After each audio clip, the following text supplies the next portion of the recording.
Oh, that's Well, exciting. I know, very exciting. Oh, it's week 6, and you have joined us for the BSTV TCR Challenge Cup in season 17. 17 seasons, Alan. Oh my god, it's going on forever, and hopefully it'll go on for a lot more years and seasons.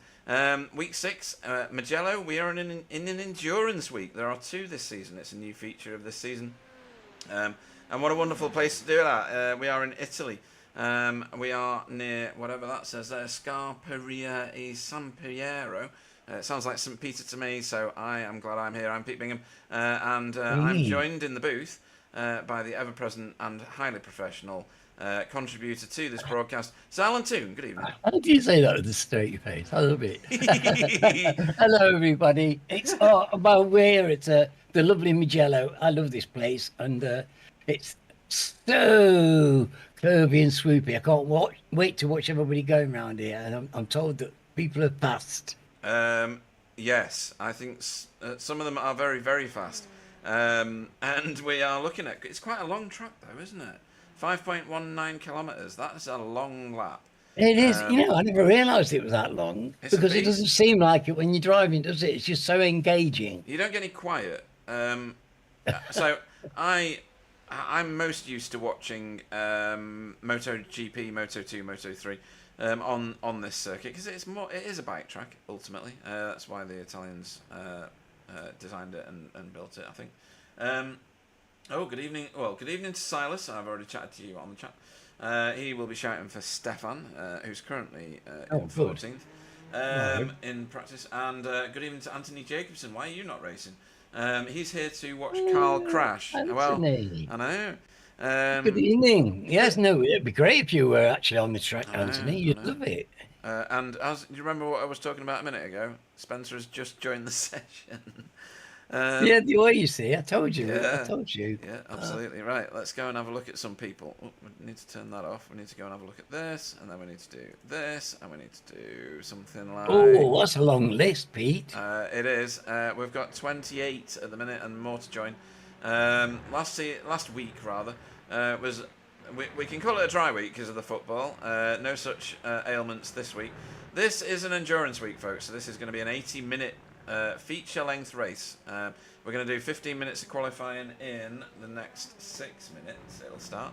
And then 15 minutes of that. Then a 10-minute interlude where Alan and I will entertain and I'm going to do a quite. bit of juggling. Well, yeah, let's do that. I'm going to do that with the bottle of wine that I've got next to me. And have you got your Indeed, I have. lubricant? Indeed, I have, Pete. I've poured out my delicious Wednesday night. I've still got plenty left of my Wednesday night beverage. Thank you. Oh, okay. Well, you've only got half a season to demolish that bottle before you get another one. So yes, let's have a look at the stand. Well, let's have a look first, Alan. We've not shown it for a while because I thought it's going to be too much for people to show the trophies every week. So Oh, get yourself oh, well seated, folks. So these are the Jenga blocks, as Clyde puts it, that are up for grabs to the winner of the various seasons that you see represented on the screen. So in VSC, which will run again a week on Saturday.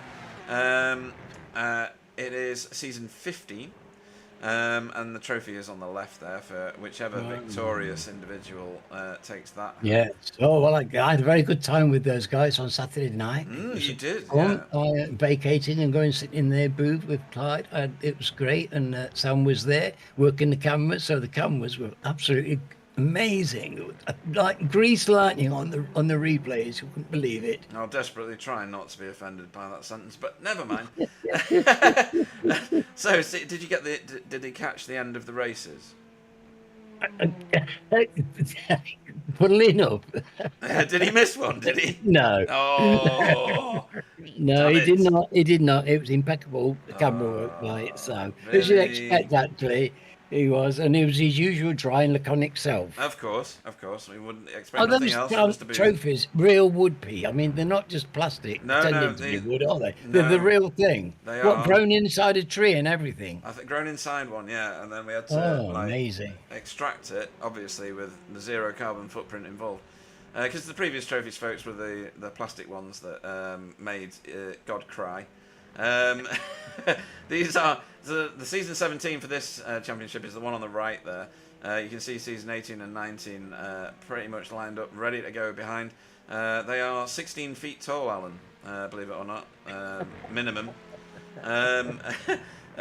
We will see who walks away with one of these fantastic lumps. Reminds me very much of 2001, you know. Of course, yeah. In fact, I'm expecting some hairy cousins to pop out in a minute and start worshipping. Yeah, I might actually tie that music in, although I'll get beasted, won't I, for copyright, so I won't do that. Okay, anyway, let's have a look at the standings. So, in the pro category, and we're still on the left-hand column, but only for one more week, folks. One more week. Stephen Walker leads the way. But look at that, Alan. Only 7 points clear of Simon Trendle. Oh, my dear God, this is a tight championship. If you want to have a sneak peek at the right-hand column, you can see who's leading the championship, and it's Spencer. Yes. That's, so, we won't tell anybody. Well, he's been driving. He's been turning up and driving really well, hasn't he? Getting points. He's been really great performance by our defending champion. Yes. He's been annihilated. He's having to work for it. You know, these guys are really putting in some great performances, and they're getting plenty of points themselves. They are. Hi, Sir Alan. Planning on late autumn, early winter return. This is Anthony Jacobs. That's such good news. Such good news. A few bits going on at the moment. Well, hopefully you'll resolve them good and quick, and you can be back with us in no time whatsoever. Yes. Right, and then Pete Newman and Spencer separated by 1 point on the left-hand column, by 127 points in the right, 126 points in the right-hand column. And then Jamie Jeffrey stealthed his way into the top 5. He's featured there this week, and then Logan McKinsey just outside it. So, I mean, there's some heavy hitters in those numbers, aren't there, Alan? Yes, there's nothing. There's no huge gaps, is there? No, definitely not. Let's move on to Pro-Am quickly because we're going to go to qualifying very shortly. Daniel Mills tops the charts in both columns if the astute of you are looking. He is on 847. He's 37 points ahead of Carl Hardy, your captain, Alan. Yes. And then Christopher Smith on 782. But look at that. Third and fourth, same as the Pro, separated by 1 point, uno points. In this category over Rene Earhart. Yes. It's been reflected in the racing, those two. They've been together in the racing as well. Good, and it's been great watching that. And look at that, Jamie Wilson, 5th place, doing great. Nice to see. Yeah. Nice to see Roger in 6th as well. It's just great stuff. I will draw your eye. It just shows you the quality, you know. There's PPG in 8th. I know. And he's such a good driver, and it just shows you how hard and competitive that racing is in that Pro-Am. It is. It's honestly, it's fantastic to see. Such a healthy league at the minute. And if you look very carefully further down, look at Martin Shirley, 689 on the left column, 689 on the right column. Where does he end up if we were using the right-hand column? 2nd. Look at the difference. That's massive. To go from 7th to 2nd. So what's that saying about his team? I know. Because they're very much in evidence, aren't they? RD Simsport, they're doing very well. We'll look at that in a minute. So let's have a look at the AM class category. And this is closer this season than it was last season. So Chris Dixon is top of the pile on 553. And then we've got Arnaud Chenonnier on 538 and Fiona on 496. David Ayres, last season's champion, on 483, finds himself, wallowing around in 4th place, with Anthony Hilton, who was at the top of this chart not that long ago, in 5th on 448. The column on the right tells a very similar story. David Ayres would shoot towards the top, and Arnaud Chenonnier would take the top spot. Yes, I know. He's very convincing, but he's been driving so superbly. He has, and it's nice brilliant. to see Chris on there on the top. He's the king of the castle at the moment. I know he's not going to stay there, but he might. It's very nice to see. What's going to happen. I mean, it's certainly competitive. Well, but at the moment, it is when we go to next door, he's going to be behind, isn't he? Depends on what he does tonight, really. It's like he could win. He could win his thingy. That would be Yeah. great, wouldn't it? That would be great. But he's been driving well. You don't get to the top of the thing by accident. No, you don't. No, not at all. This will make you feel happy.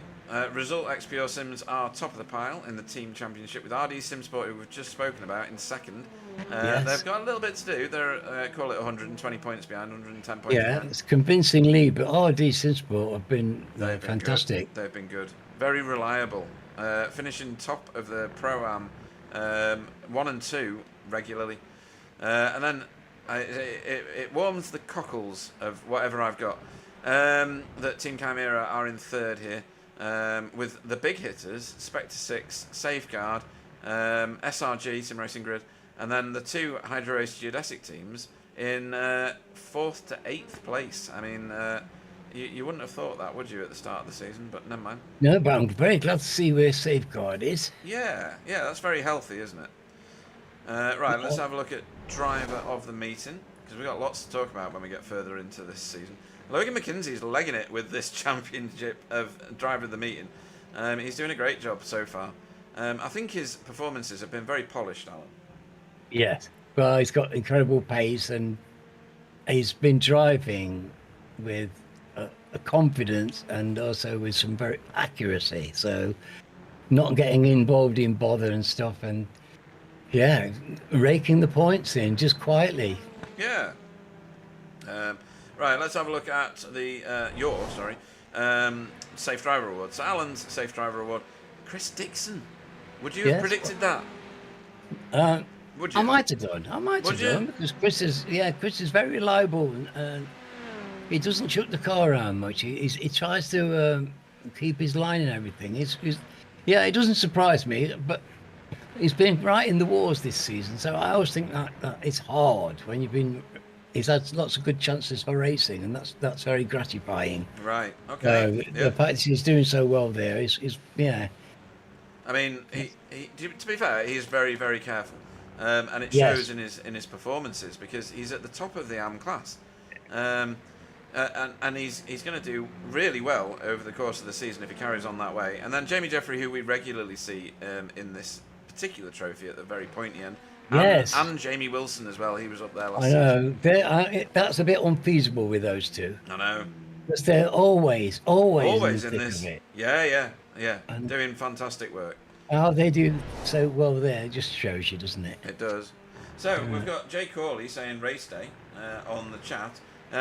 Don't forget to tune into his feed, folks, into his channel. But he's not here today, and me and Alan want to know why, because he's a great contributor to this league in many different ways. He does fantastic track tours for the officials in TCR. He's off this week, as in you're off work this week, or you're off not well this week. He probably hasn't been in the fridge. Oh, it hasn't been. Of course, he's not preserved. That's salt right. can do that for you as well if you just bath in salt. Yes, I'm sure that works. Rub some salt in. Lovely job. Yeah, absolutely. And then Cutting Corny Studio, welcome. Your racers, Dietmar and Martin. No, not Martin. Renee. Where's Renee? Renee's. Nobody's put a time in yet, really. That's why. Renee are in here tonight. So hopefully good results for Cutting Corny. Well, they've been driving well.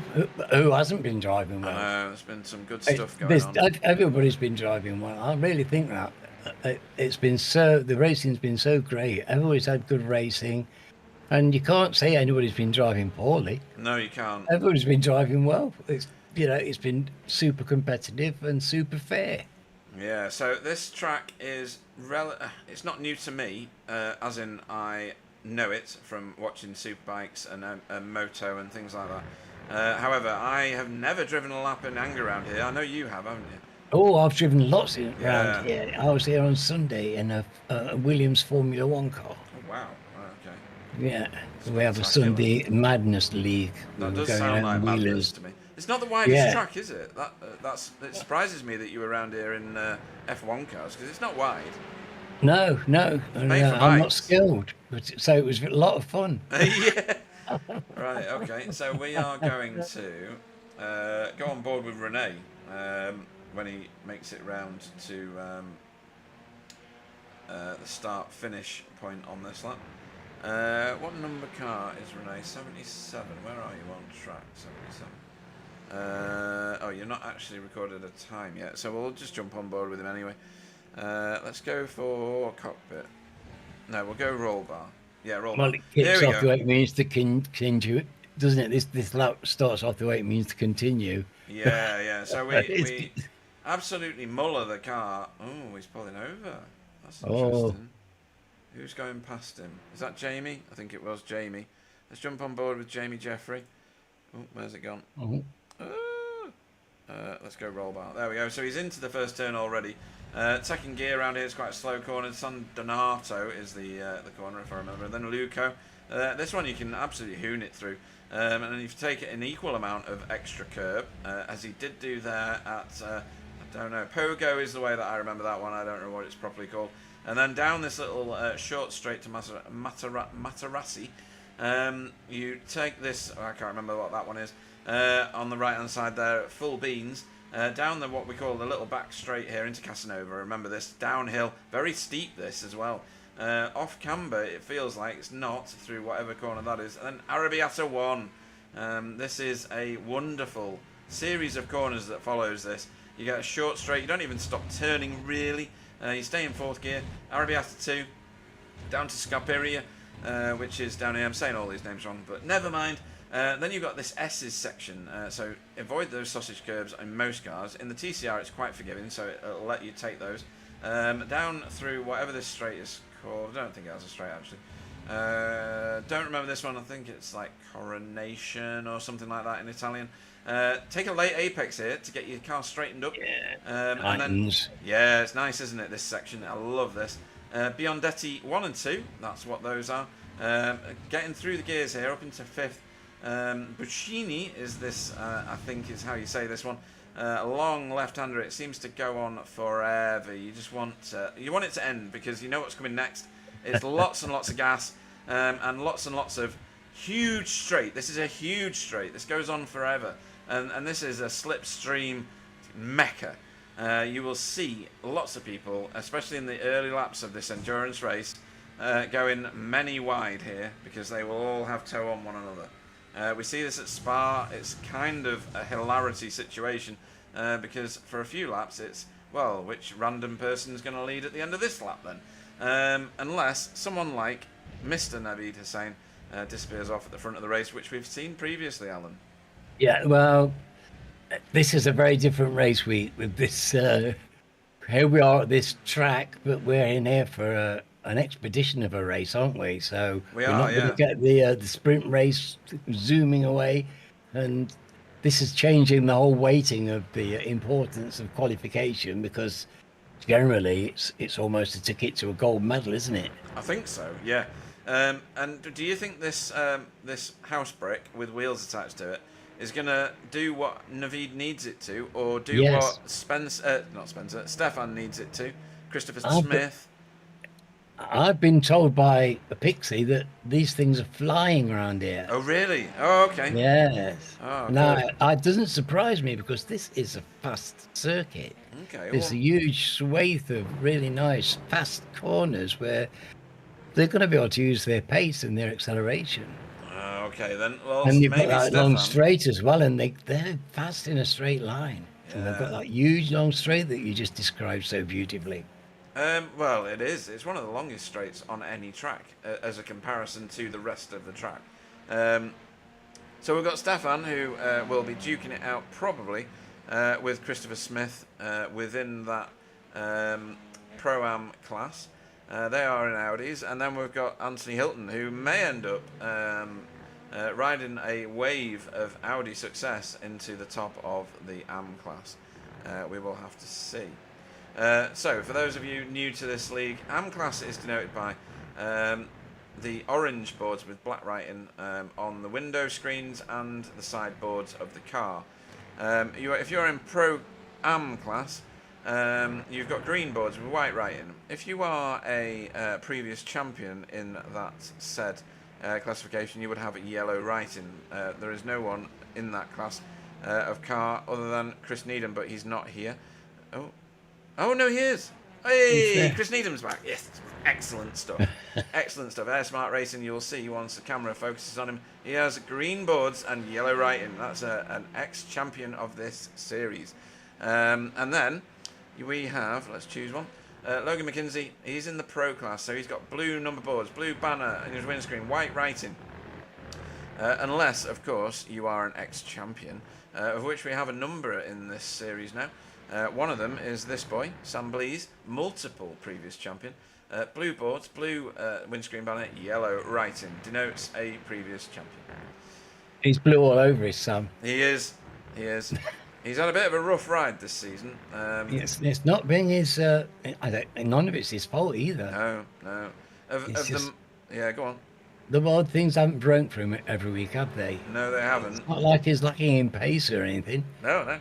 Just wrong place, wrong time on many occasions.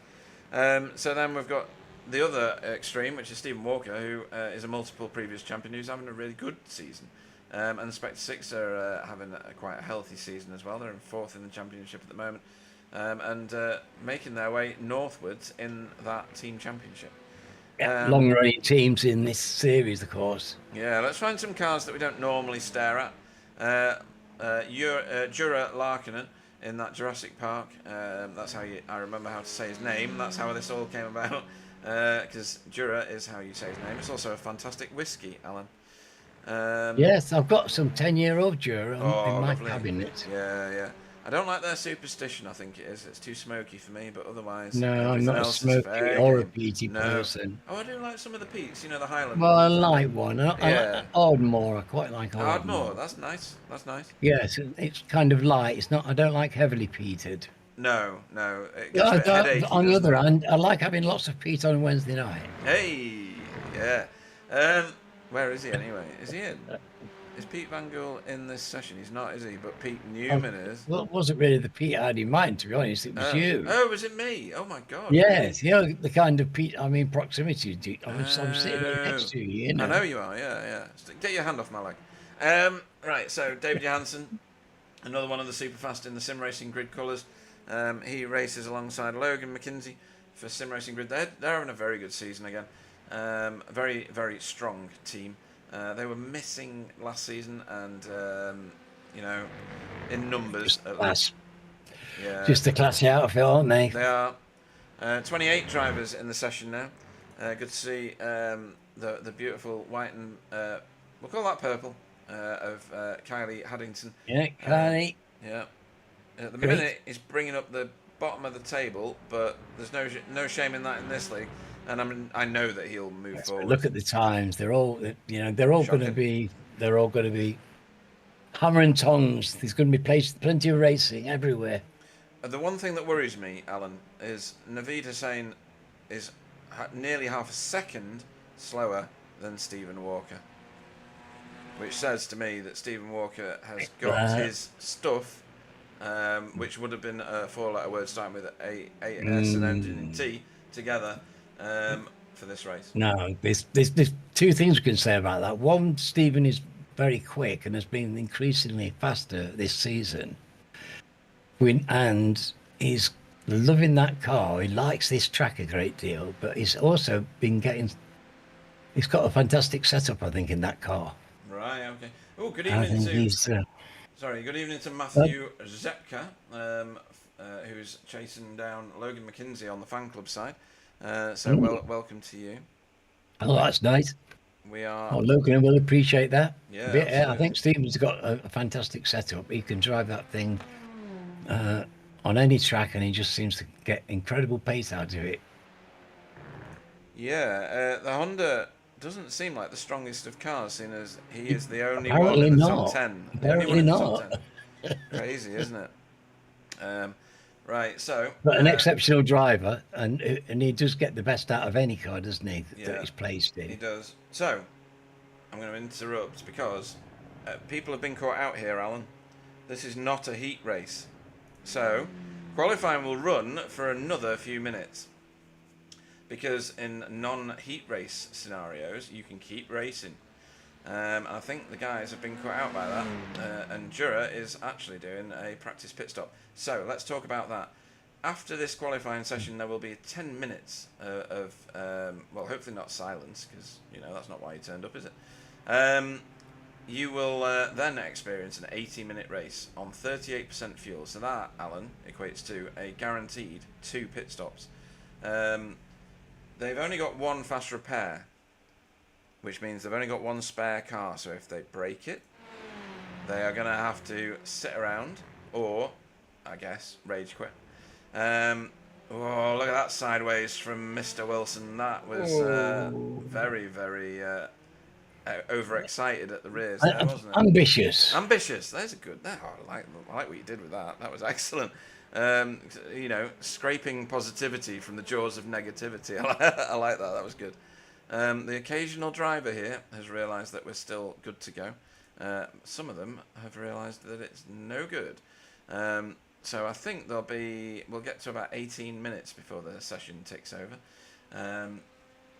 Alino Kerr, you're our new name to us, so welcome to our chats. We know George Schumacher, a Cutting Corny TCR team, who is looking for anybody from René Earhart to Dietmar Hoos to cheer for. But yes, welcome to Alino. I don't know who you're cheering for, but we are very, very glad you're here, aren't we, Alan? Indeed we are. We love having people in our chat room chatting. Yeah. In terms of subscribers, Alan, you'll be again, the cockles of your heart will be warmed by the fact that when we started the season, we were at 799 subscribers. We're now at 836. That's good for half a season. Goodness me, that's massive. Yeah. I don't know whether I get a bonus or something if we get to 1,000. I'm going to hope so. So we will stare at the Mugello helmet, shall we? I do hope you get 1,000. That'd be lovely. Yeah. But at least you're heading in the right direction. 800 is not bad, is it? No, it's not. Absolutely not. It's very, very healthy, to be honest. Let's go and see if the blimp cam works when you're not. No, it doesn't. Right, okay. And then Jay Corley says he's off the rig, unfortunately. Busy week. We all have them at times. But poor sausage. He's probably got to make a living or something like that. I know, it's rude, isn't it? So we've got a 10-minute interlude. This is a gorgeous circuit for these cars, says Jay Corley, and I can't argue with that even slightly. No. What we will see, I think, is a load of cars coming out to practice pit stops, because, let's face it, if you're going to do 2, you need to practice at least 1, right? We've got 10 minutes here for the guys to get re-familiarised, because the time moves on, obviously. We're early morning for this race. I think it's going to be, let me see if I can find our information screen. Weather. How are they doing for off tracks? Right. That is going to be an issue. This track is heavy on the off tracks, as I understand it. I don't know. I expect we will see more than one drive-through over the course of this 80 minutes. I get that feeling. But it's not a reverse grid situation, is it? So no, and maybe not. So we are at 8 o'clock in the morning is when we are going to launch this server session. We are at 22 degrees air temperature and the same for track temperature. But that is only going to go northwards over the next 80 minutes. It's going to be a good amount of laps. We're going to try and find Matthias in that. You can't miss it even from the moon, Alan. That pink and blue car with the yellow wheels is from no, honestly, I see that and I can smell joss sticks and hear bells ringing on back in 1967. Absolutely. It is some kind of paint job, that, and I love it. I think it, if you want to stand out in the crowd, that's how you do it. That's my makeup in 1960. It's proper David Bowie at his finest, isn't it? If you know what I mean. Yeah, fantastic stuff. Yeah, here come the RD Simsport boys of Martin Shirley and Matthias, not Matthias, and Daniel Mills. Not often you get very fast. Yeah, not often you get a team who split the tactic of choosing different cars. To be honest, a Honda and a Veloster. It happens occasionally. We do get it, don't we? We've had it with Geodesic, and we've had it with other people. It's an interesting thing, but that just shows you how they've got the weighting of these cars. So nicely balanced. Yeah, totally. We got Jan Manthai. I'll go with either of those. Sorry if I butchered your name. Saying let's go CCT. We've got a lot of Cutting Corny TCR team Oh, that's fans. great. Well, perhaps they've been asking their friends to come and pop in and support them. That would be lovely. Yeah, It's a good yeah. idea. Everybody should do it. They should, yeah, absolutely. Right, we'll go back down here. We'll get rid of the temperatures because that's not going to change regularly. No, and yes, it did occur to me when you said it is going to get warmer. It's Yeah. cold at this time of day with these temperature tires being sensitive to heat now. That it might be an issue in this long race. I would expect so, yeah. We did see a car peel off to pit road. I don't know which one it was, and out comes Stephen Walker, one of the heavy hitters, to do a lap and probably a practice pit stop. Where's Matthias? Matthias has gone around again, looking at this. Chris Dixon, current reigning top of the board for AM class, but not their reigning champion. Simon Trendle out on track, ready to practice a pit stop, most likely. Christopher Smith for RD Simsport as well, out on the track in that Audi. I think he was the one that bailed to pit road a minute ago. So there's a few out there, Alan. Interesting to see how he does in that Audi. Yeah, I think by what you were saying, that's going to be the weapon of choice. Well, yeah, that's what I was told, that they're very quick, so, and a reliable source. Yeah. And Alino, who we were talking about before, is another one shouting for CCT, Cutting Corny TCR team, that is. So it's they've got a good following, that team. Well, very healthy. Well, they're very entertaining guys. They're Yeah. good drivers. They like to get in among it, and we've enjoyed watching them, haven't we? We really have, yeah. So one of the other things that I need to shout out about, is he here tonight, Logan? Yeah, he is, because we spoke about him before, didn't we? Yes. So there is another league that runs. Let me go and find the information, because I always forget. It's called ATC, the Alpha Touring Challenge. They race on a different week, a different day in the week to us. They race on a Saturday, I think it is. And that is on an American time server. I think it works out that it's something like 9 in the evening for them. I don't know what that makes it for us. But it's the same as SRL, really. They are, whilst they race similar TCRs on tracks similar to us, following the officials, they're not a competition to us. We are mutually supportive of one another. We are a triumvirate of mutual support. So go and check that out. They've got their own website, which is alphatouringchallenge.com, and see if you want to join their Discord. They've got a Discord channel as well, which I'll post at some point in our TCR one. And Logan McKinsey is one of the principal organisers of that league. So make sure, and Matt Zepka helps him run it, and Matt is in our chat. So Fantastic. ATC might be the league for you guys. They're not too dissimilar to ours, as people are doing practice starts in pit road, Alan. It's going to be interesting. It's serious, but yes. Yeah. People are being very studious in their preparation. And look at this, even Carl Hardy doing that. I mean, who'd have thunk it? Practicing a start. Yeah. Rob Sutherland. Beautiful. Rob Sutherland says Chris Smith has short hands and long pockets and is far too stingy to buy more than one car from a car class. So it's Audi for life. That's brilliant. We love you. Come and speak to us in our chat, Rob. We need more like that. There's Chris. He's making his way around the last corner there and into pit road. He's not going to fill the car by the sound of things, because that costs money. Fuel's expensive. So yeah, it's all good. It's going to be a very, very interesting race. 28 drivers, like I said before, and Spencer McCarthy lighting up timing screens, even if he's doing tours of the track. That just shows how fast he is going to be this evening. Yeah. PVG. Nice to see that number 1 on his car. He looks loud and proud. He deserves it. Yeah, PVG was the one doing practice starts in pit road.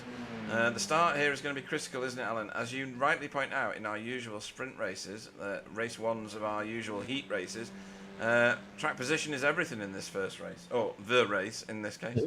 Yes. Well, it's a completely different story tonight. This 80-minute race is kind of new territory for all of us. And I'm very excited to see how it goes down, to be honest. Yeah. We've got some good cameras here at Mugello, which are the automated cameras from the iRacing service. I like this one particularly. The angle looking down. You get to see the roof artwork, especially on that one from PVG there, and Spencer, who's got a trophy on the top of his car. This is our reigning champion, folks. He was the fastest driver never to have won. He's given that up because he, annihilated everybody last season. And then I think that mantle now goes to Wobbly, who is the fastest regular driver that has never won this championship. And the more he just runs all over the place in Holland, the less likely he's going to be to get rid of that moniker now, don't you think? Well, I do understand the allure of marathons. Do you?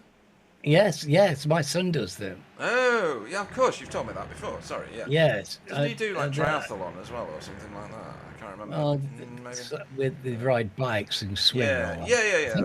I think he did one and then decided that was too much for anybody with a reasonable state of mind. Yeah. Only the insane will do this from this point on. Running just makes your legs hurt. Yes. Yeah. They work on making their arms hurt and everything else hurt as well. Yeah, true enough. Yeah. But yes, he went to Berlin and ran a 26 miles around Berlin. A full marathon then. Yeah. Whereas Wobbly just does a full Snickers. Well, you got to admire anybody who can get around that 26 miles. They're hard. I imagine it gets pretty hard after 15 miles. I've walked 15 miles and that made my legs hurt. I couldn't run a bath, let alone a marathon. So that's about where. Probably why we find cars so enticing. Absolutely, yeah. I don't know whether Spencer's going to attempt to pit stop, but we're going to jump on board with him just in case he does. He routinely disappoints me when I try and predict what he's going to do. He has beautiful lines around these corners. He does, doesn't he? It makes you want to cry because I can't do this. He's off the gas anyway. He's just touring really to have a look at where he can get grip, I think. And there we go, folks. We are ready to race. That's the end of the warm-up. A few cars came out and did some laps there, just to get sighting laps or practice starts or pit stop practice. And now we are going to grid. Oh, this is big. Not many of these people get an hour-long plus race in their regular diet. Some of these people will never do them in their regular diet. Some of these guys are experienced endurance racers. Yes, they are. So, here we go. Let's go through this starting lineup. So, Stephen Walker is your pole man for this evening for Spectre 6. He's going to have his hands full with Naveed Hussain next to him on the front row in that Audi for Hydro Race Geodesic Racing, whose teammate Sam Blees is on the second row in third place. Logan McKinsey, who we spoke about with ATC League before, starts in fourth for Sim Racing Grid with Jamie Jeffrey in fifth for Coupes and Convertibles Racing. David Johansson it starts in sixth for the second of tonight's Sim Racing Grid cars behind his teammate. Pete Newman will go off seventh for Result X Pure Sims, and Simon Trendle for Team Chimera will go off eighth, with ninth being Daniel Mills for RD Simsport, with Spencer McCarthy, surprise, being as far back as 10th, Alan, for Hydro Race Geodesic Racing. Didn't see that coming. No, me neither. That's a surprise to me. Martin Shirley in 11th for RD Simsport, behind his teammate Matthias Schultz in 12th for Tits Performance. We have starting 13th will be Rene Earhart for Cutting Corny TCR team, with Stefan Goebel next to him in Audi for VTS Esports in 14th. 15th will be Carl Hardy for Safeguard. 16th will be Jamie Wilson for Team Chimera. Christopher Smith will go off 17th. He couldn't pay for anything higher than that because he's too tight for RD Simsport. Dietmar Hoos will go off 18th for Cutting Corny TCR team, with Pete Van Gool in 19th for our Result X Pure Sims, Force of Habit. Anthony Hilton will go off 20th as the first of tonight's AM-class cars in Mellow Motorsport. 21st will be David Danza. 22nd will be Chris Needham for Air Smart Racing. Larkinen will go off 23rd. Matt Flannery will go off 24th for Hydro Race Geodesic Racing. And then 25th will be Chris Dixon for work hard. His teammate Fiona Siddons will go off 26th for work hard as well. 27th is also a work hard racer in the form of Andrew Littler. I think revs are going up, so we're going to go and watch that. Jason Haddington will bring up the rear of the field as we go to green. I got nearly caught out because I did all the teams. Navid is away like a rocket. He certainly didn't spin his tyres up. No. Face went straight onto the tarmac where he wanted it to. 20 wide, just a bit further back here. Oh, and he's using the lift of that Audi. Yeah, that Audi got away like an absolute cannon, ball out of a cannon that was. Everybody's safely round. Hopefully they'll all remember this is an endurance race as we go 2 by 2 for second place there. Stephen Walker probably not very happy with his launch there. Oh, if they can get around there, we're doing well, because this is a tough start to the race. That is a bogey first corner. The guys are doing great. Look at this. Yes, they are. As we pile through these first few corners, RD Simsport doing very well. Where's the first of the cutting corner cars? It's Rene Earhart being chased down at the minute by Stefan. Look at the amount of cars on this track at the moment. You can see how narrow this track actually is. There's not a lot in it. Isn't it? Yeah. Veloster you went to on the slow Veloster. 3 wide. Yeah. This is Spencer trying to go around the outside, the long route around that RD Simsport car, and he's not managed that this time. And Stephen has caught up with Navid. But I don't know whether that's going to last when we get onto that start-finish straight, folks. It's going to try and hang on in that, hopefully, reasonable amount of tow. Yeah, so there's a lot going on back here as well. So Jamie Wilson trying to pick off positions. Ooh, that Audi straightened up just for a second, and I think it might have scared the bejesus out of Jamie Wilson because he came right out of the gas ahead of Anthony Hilton just there. And we have a fight for the lead straight away. So Stephen Walker not wanting Navid to get away at all. We're going to jump on board here, just onto the... We're not wanting it, P, and actually be able to do something about it are very different things in my experience. Yes, and let's see what Navid does in that Audi. He's going to stay bolted to that right-hand side, folks. Only a fool would drift over to the left-hand side if you were leading. And Stephen, off the gas early, is going to sail it right round the outside, is he? No, he's going to play the long game, Alan. Well, he's just teasing, isn't he? He's just having a look, having a feel for the course. His tyres are getting a bit of heat in now. Yeah. And he's in no particular hurry. No, and you don't need to be, do you? This is an 80-minute race, twice the length of a feature race. Multiple pit stops are involved in this. If you can save fuel along the piece, folks, you will reduce the amount of time you are stood... Oh, gee! Good grief. Was that David? David Janssen driving a bucking Bronco, Alan. Yes, but keeping it on the road. Well done, David. Yeah, well done to you. We don't want to lose any drivers at all, and certainly not at this early stage. David's a fantastic driver, but it just shows you how good Mr. McKinsey is. Mr. McKinsey out-qualified him, and that takes some doing to out-qualify your teammate. David Johansson takes some doing, I've got to say. Hats off to him. Logan's up here, look, chasing down the very, very fast Sam Blees. That was a fantastic lap he did. These guys are so quick. We just take it for granted a bit, I think. Yeah, and Jamie put those laps in. Jamie Jeffrey, if he ever did an official or a series of officials, he'd probably have about 8k. As it stands, he is completely the fly in the ointment at 1.9k, folks, and he's in 5th place racing against these crazy guys that, well, around him at the minute, in order. Stephen Walker, 5,500 IR. Navid, enough said, 8,100. Sam Blees, 6,500. Logan, 7,000, let's call that. And then Jamie Jeffrey, 1,900. Oh, hang on. What is Pete Newman doing? Oh, no. Oh, no, is definitely something to... Oh, Christ, where's the camera for the pit lane? There. No, that's not the pit lane. Oh. Where's he gone? Can't Where's the find pit him. lane gone? I don't know. Right, we'll ignore that. He's gone to pit road. We don't know why. And Stephen Walker, we need to go back because we need to see how got past. he has got past. Pete the rubbish cameraman. Wow. Where did this happen? This happened a Pace. while ago. Stephen's got pace here. Look at this. He's. I know he said he Now- liked his track, but goodness me, does he like it? Yeah, but I think that the gap that we're looking at, it's so big that I can only assume that Naveed did something. He did something wrong. and lost it. Yeah. Yeah, let me see if I can find that event. Oh, there it I was is. just thinking that they pulled out, Yeah, let's have a even look though at they're this. actually battling. Oh yes, come on. I can only assume that Naveed has over-rotated or something like that. Oh, no. Look at the run that Stephen's got. Oh, that's lovely, isn't it? Oh, that's what we turn up for. That is brilliant, isn't it, Alan? Well, that's the class of the man, Yeah, and that takes some doing faultless. to do that to Naveed.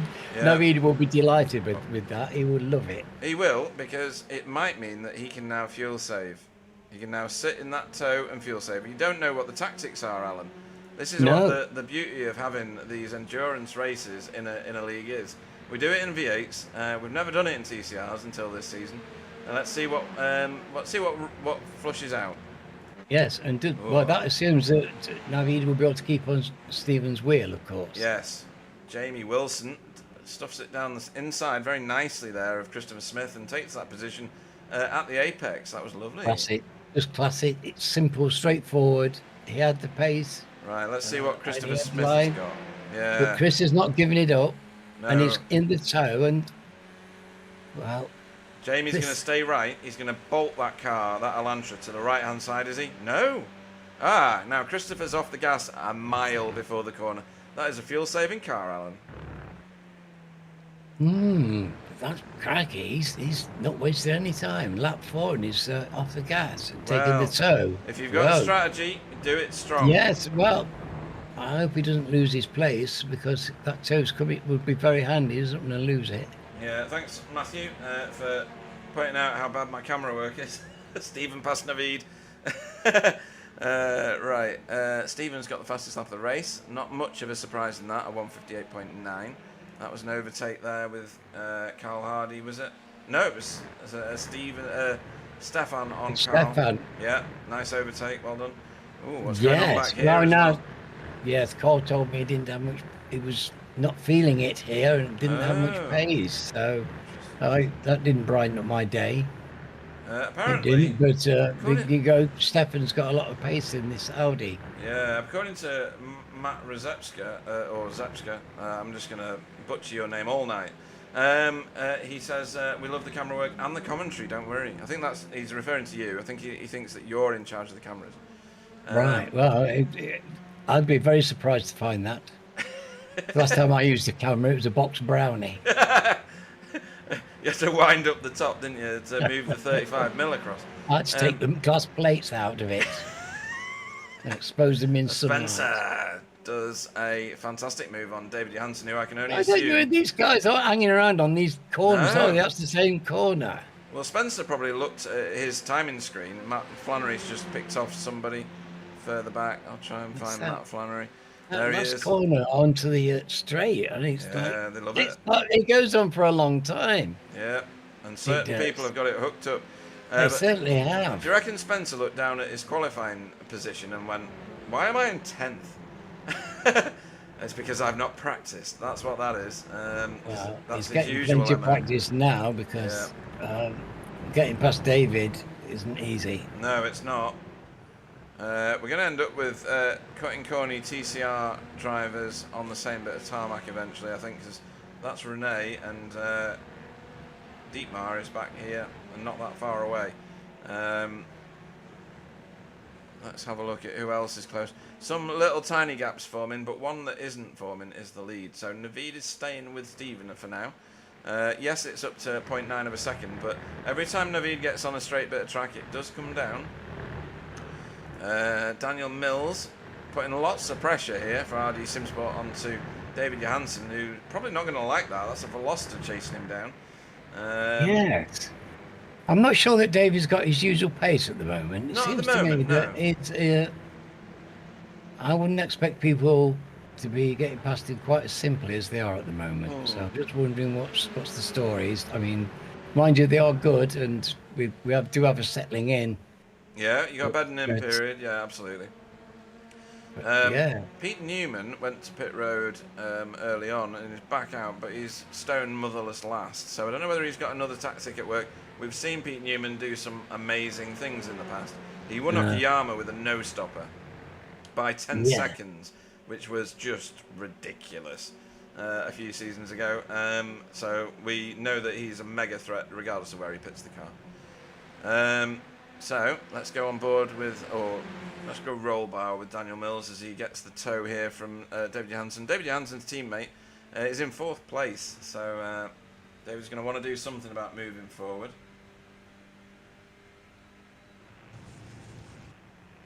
Right. So yes, well, Logan's qualified well and he's holding his place, and that's a very competitive part of the field. It is, yeah. Excuse me, here is Logan, the 3-car Elantra sandwich, and he's the meat in the middle at the minute with Sam Blees in front of him. What a great tow that is. And a good amount of pressure from Jamie Jeffrey behind him. Yes, that's not a reassuring sight. Jamie's not bad at getting past people. No, that unicorn-powered Elantra is a remarkable feat of engineering. I don't know how he does it, because as far as I know, he's not one of those who takes the super fast setups. He kind of makes his own or uses one that he's modified for about the last 10 years, and he makes it work. He's a real life racer, and you can tell in his car behavior, the way that he executes his overtakes and things like that. He's the real deal, folks. Right, let's go further back in the field. Pete Van Gool has dropped all the way down here to 24th, and he's I'd love to know why he's down there, because he's well out of position, isn't he? He's miles out. He's 5 places back from where he started. He is of the people who've not pitted, he's dropped the most positions up to this point. So that's very unlike PPG. Very yes, unlike. it is peculiar. Yeah. Laura O'Connor is in the chat. Hello, Laura. She's shouting for Navid. Oh, that's nice for Navid. Yeah. Let's have a good stare. Well, we shout for him as well. Fantastic, great driver is Navid. He's really been. It's been great since he turned up and started racing with us. He's putting some really fine drives. Yeah. So the Audi, for those who don't normally drive it, you have got 5 gears. You use the first 4 of them in the first 10 yards. 4th gear takes you about an hour to get through, and then you shift up to 5th just to top it off, really. And that's about right, isn't it, Alan? Probably. Navid's really not sweating this, is he? I don't think so. He's sticking with Stephen. He's just sitting there and he's just effortlessly cruising along, and I reckon he's not hurting his fuel saving either. No, definitely not. This is all a bit smooth and a bit easy. Yeah. Pete Newman on a recovery drive now has just made his way past Fee. And has just popped Andrew. That's Andy. Whoa, my God, Andrew. Whoa, chill out, mate. I think... a bit late on the brake. Yeah, Pete Newman just had a Code Brown moment if he was looking at anything like his rearview mirror. That would have been a blue on blue, folks, because they are the same stable. That's Result, Pure Sims, It would have been... and Work Guard. There would have been screams in the chat room there. Yes, there would. Gargling at door. Gargling at door, I love it. So yeah, welcome, Laura. We really do wish the best for Navid. What a fantastic talent he is, and that is Fiona getting a position off Andrew, because Andrew, it looks like, is in the kitty litter, and he's reset the car. Oh. Let's just have a quick look at that. Here we go. Oh. This might be the second. I'd like to see that in my work guard colours. No, what's he done here? He's straightened the car up mid-corner, got the entry point to the second one wrong. Got on the sand, and he's done that tyre wall at pace. Yeah, which has broken his front suspension. He's broken his suspension, yeah. Yeah, look at it crabbing across the road. There's no turn right in that at all. No, that's a quick back to the pits, and unfortunate. Fast repair for Andrew Littler in that occasion, so he's going to get the spare car out. The towing is so punitive. That's the only difficulty. Yeah. But it is a long race, and we've only had 14 minutes of it, so yes, we have. It's definitely worth his while coming out and having a go at this. Absolutely right. It'll be. I love these fight backs. I spend so much time in the pits and then trying to fight back on. It's second nature to me. Yeah, David Danza and Jura having a go at it here with Matt Flannery, who has been mega rapid in the past, and Pete Van Gool on the back of this little troop. He's going to want to dispatch these guys quick, I think. But this is not a group of cars he's going to be able to do that easily with. David Danza along the inside of Jura Larkin there, but Jura having none of that. He's like, nope, this is mine.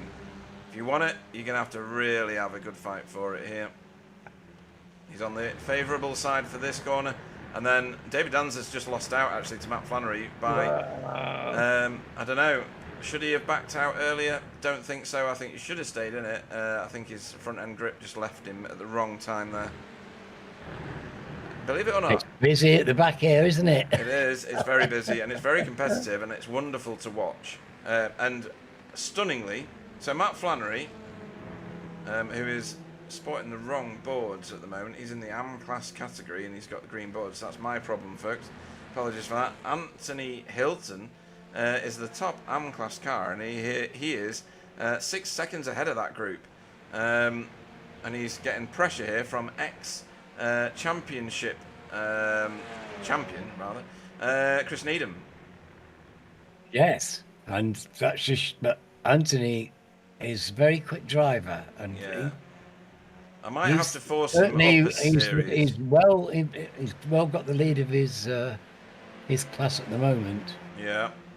You know, he's battling with people well out of his class, so this is fine driving by him. Yeah, so in your timing towers on the left side of your screen, folks, blue is the Pro class cars, green are the Pro AM class cars, and orange are the AM class cars.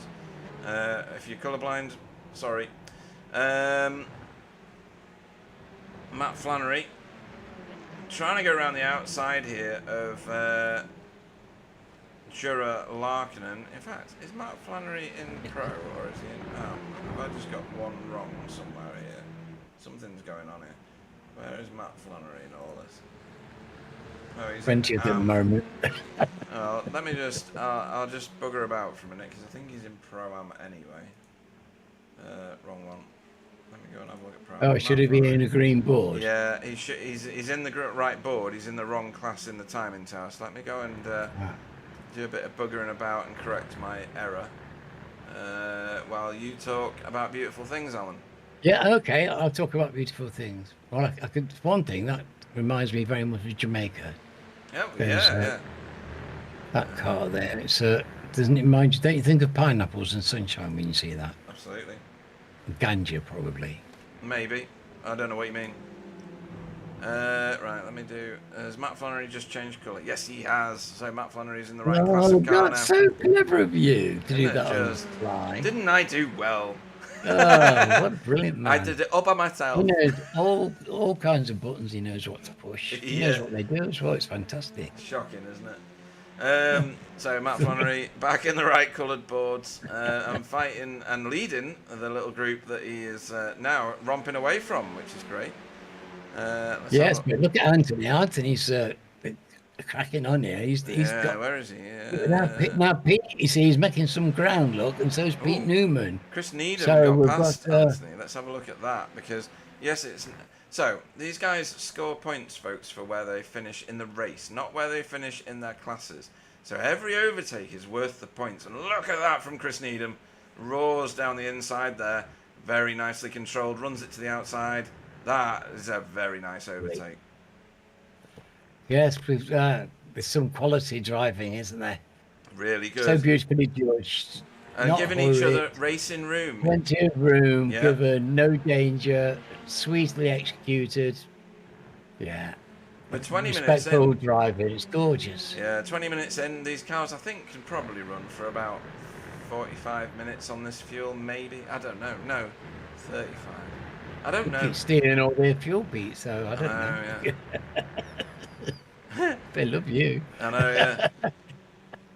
Right, so piling into this corner again. David Danza closing in on Jura Larkinen.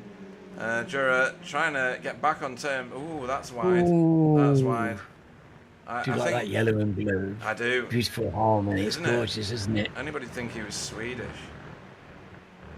Gorgeous. Right, let's go and have a look at what's happening right at the front, because you'll notice, folks, that the positions have reversed again. Yes, well, Navid wasn't sweating it, was he, in second? I don't think so. Stephen's now got the job of... So maybe Navid has fuel saved whatever he needed to do. Really? By lap 11, you think so? Maybe. Yeah, it depends on how big the window is. We've still got an hour to run, haven't we? We've got an hour to run. But if that trips you from having, you know, a 30-second stop to having a 25-second stop or something like that, then you've done it. Or is this a mistake by Stephen? He's got to slow down. Stephen had a slow down. Right, so ignore everything I've just said, folks. That was a purely Stephen Walker originating error. Yes, he's been a bit prone to getting the odd slow down. Yeah, look at this. Anthony Hilton giving grief to Chris Needham. It's great. Isn't it? But that doesn't surprise me, because Anthony's a fantastic driver. Mm. And he's kicking above his weight, but it's because he can. Yep. And these things have got a permeable barrier. If he keeps kicking above his weight, eventually he'll rise up the rankings. He could end up in blue eventually. I know, yeah. We've seen it happen. We've seen people rising up, like percolating to the top, and it's always beautiful to see drivers improving, no matter where they start and where they finish. It's always nice to see them improving, working hard. I like Anthony Hilton's car behaviour. So he's doing similar lines, believe it or not, to Navid Hussain. He's straightening the car up early, which means he's got that direct line to the next corner. And the Audi loves that, because, like I said before, you get through the first 4 gears in about 10 metres, and then 4 and 5 get you to the end of the straight at rapid speed. So he knows to point and squirt the car. It'll be interesting to see what he does in the toe at the start-finish straight. And you can see on the little track map, folks, the little digital track map, how close the field is, and we are 22 minutes in. Yes. This track, you need to use every bit of space, because there's so many... It's got such flow, and because you're trying to take all that pace through the corners, you need to get as much space as possible to carry, because that's how you carry your speed through, having as much room as possible by using the track intelligently. And that's why they're right on the edges. You'll find that everybody's right on the edge, all of them are on the edge in the same place, because that's where you need to be if you're going to use the whole width of the track, because that's what you need to do if you're going to go fast. Yeah. I'm just trying to see what the benefit of the Audi is, and it is massive. Look at that. Oh, then he just split up his exhaust pipe, didn't he? I know, yeah. But that was a bit of tow as well, over a distance. It was, you're right. It was. And this is a similar situation here. So this is Stephen Walker chasing down now Navid after Stephen's excursion. I think Navid maybe won't let him back as easily as he did the first time. I don't think he fought too hard the first time. I mean, he didn't seem to be putting a lot of pressure on Stephen, did he? Well, it's an 80-minute He was just race. cruising. Yeah, exactly. He was cruising. I wonder if he'll fight to keep his first place here, or if he will let him go and save some more fuel, because he's fuel saving, like you said. Well, maybe. But you must toss your coin. What do you think? Is it going to let him go by? I know. What do you think, folks, on the chat? Nicola Jeffries on the chat. They're saying good evening, Pete and Alan. Come on, the Unicorn Power. Hello, Nicola, my dear. Yeah. Pete Newman is putting people behind him. He's on a recovery drive, folks.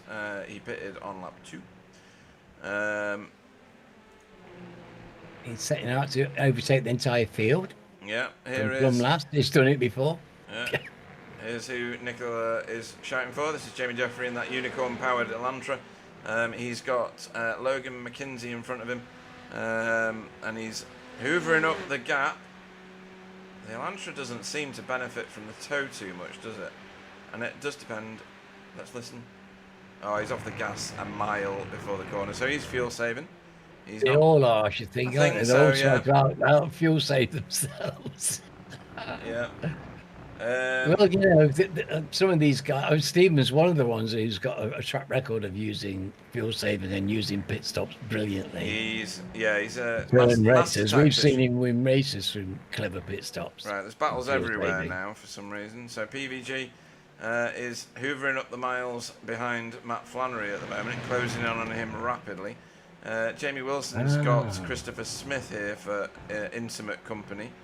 Anthony Hilton has not let Chris Needham go, previous ex-champion. David Johansson has got RD Simsport's Daniel Mills breathing right down his neck. Logan McKenzie has obviously Jamie Jeffrey for close company. And right at the very front, Stephen Walker is lining Navid up for another overtake, I'm pretty sure. It might be, of course, that Stephen Walker decided I'm not fuel saving enough. So on you go, Navid. You do the work. There seems like there's a lot of hot necks in this field. Yes, and David Danzer's another one, providing some hot breath. This is behind Pete Newman, who is just overtaking him on his recovery drive. But Stephen Walker, he's having this. He does not want to sit behind him, I don't think. No, he's making an attempt. Now he's making a bit more an attempt to stand him off, I think, isn't he? If you want him to go by, easily let him by. Could have easily lifted slightly that corner and he would have zoomed by, so... Navid not bothered about staying to the right. He's just bothered about taking the most optimal line to the corner. And Stephen sailing it up to him. He needs to be wide for this corner. Yeah. So, again, I don't think there's a requirement. If you're going super fast and you're trying to tick off the fastest laps, I think yes, you're right, Alan. If you are fuel saving, as some of these guys clearly are, you're not that bothered. You'll take a more shallow line just to put the driver in front off, I think. These are lovely flowing corners, aren't they? They're just beautiful to drive around. Absolutely beautiful. You see what some of the motorbikes do around these corners, and you're like, you're going to die, boys. Do you want to just calm down? Hanging that back wheel out, taking the cross treading on that rear wheel on the motorbikes. There's no difference to these cars. These cars, the back end's as waggy as the front. Carl Hardy has got intimate company in front of him now in the form of Stefan. Not seen much of Stefan this race. Let's have a good look at that paint, because it is lush. Well, Stefan went past Carl early, if you remember. He did. But he hasn't dropped him. No, he hasn't. Maybe that's a tactic from Carl, or maybe it's Carl's tyres, because the Civic is famous for not letting your tyres heat up quick enough. So let's see what Carl's doing. He's off the gas early, mind, going into some of these corners. Oh, right. Stephen has got the figurative bit between his teeth. Well, this is delicious, isn't it? It is. They want to race. Stephen wants to race, and yeah. Matt Rozetska says the last 20 minutes will be the race. I don't know what you're watching, because it's not what I'm watching. It looks to me like there's racing everywhere. Matt needs to come in the chat with us, doesn't he, really? He runs RTC with Logan McKenzie, so if you want to join us in our chat, you're more than welcome to, son. Why not? Send him a doodah. Send him a doodah, yeah. He's probably already got a doodah. Oh, right. If he hasn't got a doodah, then he needs to get doodahed up. Then that would be a doodah day. It would. Who did that song? The Countdown Ladies. Was it? Are you sure about that? That sounds like you're selling me a line. Here comes Pete Newman. Sing this song, doodah. Yeah. Countdown Ladies. Oh, there he goes. Right, no resistance given from PVG. Yes. Let go. Oh, now, I would expect Pete to be keen to hang on here. Yeah. To his friends, Ray Bumper. They're both in the same chat. I would all know Pete will be in the result chat. Well, yeah, they're both in the same chat. So they will communicate and expedite one another's races. They're good friends. Yeah. Laura O'Connor, super fan of Navid, will be maybe a little concerned that Stephen Walker's able to keep so close to Navid and put this much pressure on him. But it does look to me like, you know, when you watch Top Gear and the Stigs, learning Italian whilst he's racing around the track. I feel like Navid is that person, if you know what I mean. Yes. Oh, that's contact. Oh, come on. That's nice control from both of them, to be honest. We have a race, folks. This is the race. Well, I'm just wondering about their petrol. I don't think they give us. You said 45 minutes, didn't you? Yeah, Top this end, is on. probably. This is happening right now. So he's forcing the issue now, but he's likely to be thinking pit stop with half his mind as well.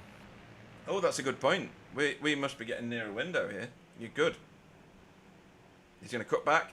He's going to cut back, and this is going to be good. He's on the wrong side for the next corner. Go left. Oh. Then we got it. Yeah. And he twitched. He didn't want to turn in on Navid. Oh, that was lovely. Yeah. Conscientious driving. If this doesn't get your blood boiling, folks, then you need to go and figure out what will, because it must be just bungee jumping and skydiving for you. I think solo rock climbing. That's what I do. That's what I do. Free soloing, that's what they call it, isn't it? Free solo, yeah. Alex Honecker. Yeah. Psycho. Right, what else is going on? We'd love to stay and watch these two all day. Anthony Hilton has been passed by Chris Needham. When did that happen? That's there it is. Right, let's have a look at this one, because this was a battle boiling for a little while. Oh, start-finish straight. Round the outside for Anthony Hilton. Look at that Audi just munching up the mileage. That's nice. Oh. Yeah. And then a cut back. No, he's gonna go left. Oh, he's already done it, hasn't he? Of course, in the start-finish straight. Why did that say it was an overtake when it clearly... Oh, because it was a tiny overtake. Right, okay. So this must be the actual overtake. Apologies. Amateur cameraman work from me. Right, so this now looks like it's an Anthony Hilton... Oh, no. We saw this. We saw this. Lift on that. We saw it. It was lovely. I didn't realise it was that one. Yeah. Right, I love that, though. Did you see the lift on that? I know. It was lush. It was worth watching twice. Navid trying to break the toe here for Stephen and make him use the fuel by staying to the left-hand side of the track on that start-finish straight. So good tactic. See where it resolves the situation out. Jamie Jeffrey here. Not letting Logan go at all. And Simon Trendle is the stalking tiger, which is behind. Simon is going to close that gap, isn't he? He's closing that gap. He's going to demolish it. Let's face it. What's happened to Anthony? He's gone to pit road. So Anthony Hilton, sick of staring at the back of that Air Smart Racing yellow and red car. I can't get you a decent camera, folks. I apologise. There just isn't one. Is this one? There we go. There's Anthony Hilton, just to prove he's in there. Let's have a look at these guys, though. Back to the pointy end of this race. Laura O'Connor is clearly watching a different broadcast. She says, great racing and commentary. Obviously, the racing's good. You've got one of the films superimposed with that other chap. Yeah, we won't mention him. It's fine. What was that? Who was that just did an overtake? Was that Pete Newman again? I think it was. Yeah, he's just... Oh, no, that wasn't. PVG either. Whoa, sideways PVG. Straight down, boy. Come on. Grab it. Grab it. Tap onto PVG, hasn't he? Goodness me, that's a big gap. He's got a wild buckaroo underneath him there. I wonder if he's got issues with that car. I think he's got issues potentially with his gear, because that car is behaving in a very naughty way. He's just showing off. Says Matthew Rozepska. Is he coming to our channel and chatting? Be nice if he is. No, he's not. Oh, right, this is on. He lost a lot of time to Mr. Newman, that's for sure. That's what Stephen going to do. Shows his nose. Ooh. Cut back. But if he cuts back, yet again, he's going to be on the... Oh, this might work. Oh, he let it go Oh, this time. Naveed He let him came on go. there at light speed. Yeah. Goodness me. Naveed did not do anything to contest that at all. He was quite happy for that to happen. You could tell from the behaviour of the car. As Spencer has now caught David Johansson. Spencer usually scythes his way through the field very, very efficiently, doesn't he? He's been a very, very strategic racer. Look where he is in the standings, folks. So he is at the back end of the pro class. I think this is a strategy, as Matt Flannery joins pit road. This is a strategy to get to the end of an 80-minute race with the most optimal amount of fuel. I think we'll see Mr. McCarthy float to the surface at some point. Right, RD Simsport's Christopher Smith. Interesting. Yes. He didn't go out of his way to get a high qualification. No, he didn't. And I don't know whether that's because he just didn't do any laps in practice at all. He's a busy boy, so it doesn't always work out that he can do, I don't think. Right, so this is the battle that we should be looking at, because these are heavy hitters. David Johansson is no slouch, and Spencer McCarthy is the current reigning champion. And Daniel is quite happily sitting there. Yes, he is, yeah. Daniel staring at the back of this battle ahead, thinking, do it. I don't care. Any of you come off the track, that's a freebie for me. And meanwhile, I can just take my time, crawl onto the back here, save some fuel, and my RD Simsport sponsored Veloster will romp up to the back here without using as much fuel as I should do. And here we go again. Oh my. So Naveed regains the lead of the race after monstering that Honda on the start-finish straight. That Audi is mega. They're having far too much fun here. Simon Trendle. Otanger grins in there. Yes, they have. Simon Trendle has just... Look at the overspeed he's got. That's obscene. He's going to dive to the right. Yes, he is. And that is a very well-controlled series of braking. That is Logan in front. And I did say he was stealthing this pair, so... For once, I'm right. For once. Let's have a look at the effect. Oh, there's a whole bag full of cars in the pits. We'll talk about that in a second. And I mean a whole bag full. There's like 8 cars in the pits. That's just pure speed and tow. Stephen did what he needed to. Bolted the car to the right-hand side, but there's nothing he could do. Look at that. Whole car length before the corner. Good God. Right, that is Naveed showing his hand to Stephen. So Stephen knows that that's possible now, so he will know that he can do something about that, maybe. Right, so... I think that's almost an unanswerable argument. Yeah, well, could be. Yeah, you're right. Could be. We have them. There's other tracks where you get them. You get them at Monza and places like that. An unanswerable argument that somebody's just going to get by you because of the tow. But it's a bit like I was saying at the start. It's a different leader every lap, if you know what I mean. Although there's only 2 of them in the argument right now. Even third place, Sam Blease has managed to get himself some air here. He has 4 seconds in front of him, 7 seconds behind. Naveed's gone to pit road. Right, so the first of the mega fast to pit. Lap 20, this has got to be There's no good camera here, folks. I've got concrete wall, or concrete wall. That's not going to work either. Even pit lane 2. Pit lane 1 there works. We go. That's nice. There we go. Jamie Jeffries followed him in. Long pit lane and quite a reasonable time stop because you've got to put a lot of fuel in. Yes, you do. This is a full tank of 38%. It's 38 litres, folks, for those of you wanting to figure that out. 100-litre tank. It seems to take an awful long time, doesn't it? Yeah, well, I don't know whether tyres are involved. I didn't see anybody pop up, to be fair. No, I didn't see anybody going up on the jacks, but I don't think it certainly... we didn't go up on the jacks. No. Right, let's go back to some racing. Oh, right. So PVG, Jura Larkin and Chris Dixon into the pits. He is from the lead of AM class. Let's go and have a look at the classes. So there's your classes and your gaps, folks. Pro-Am is the biggest of our classifications of cars. These are the guys that are middle ground between the Superfast Pros, although some will move up as the seasons continue. And the AM class cars are the developing drivers, and the Pro class cars are the obscenely fast. So that's how that works. Oh, what have we got going on here, Matthew? It's going to be fun to see how the strategies play out with the fuel and the tyres. I don't think tyres are going to be part of it, do you, Alan? These tyres can last for I don't 3 know. hours. Yes, I mean, the thing is, they've changed the tyre model, haven't they? Sorry. Yeah, I'm in old money.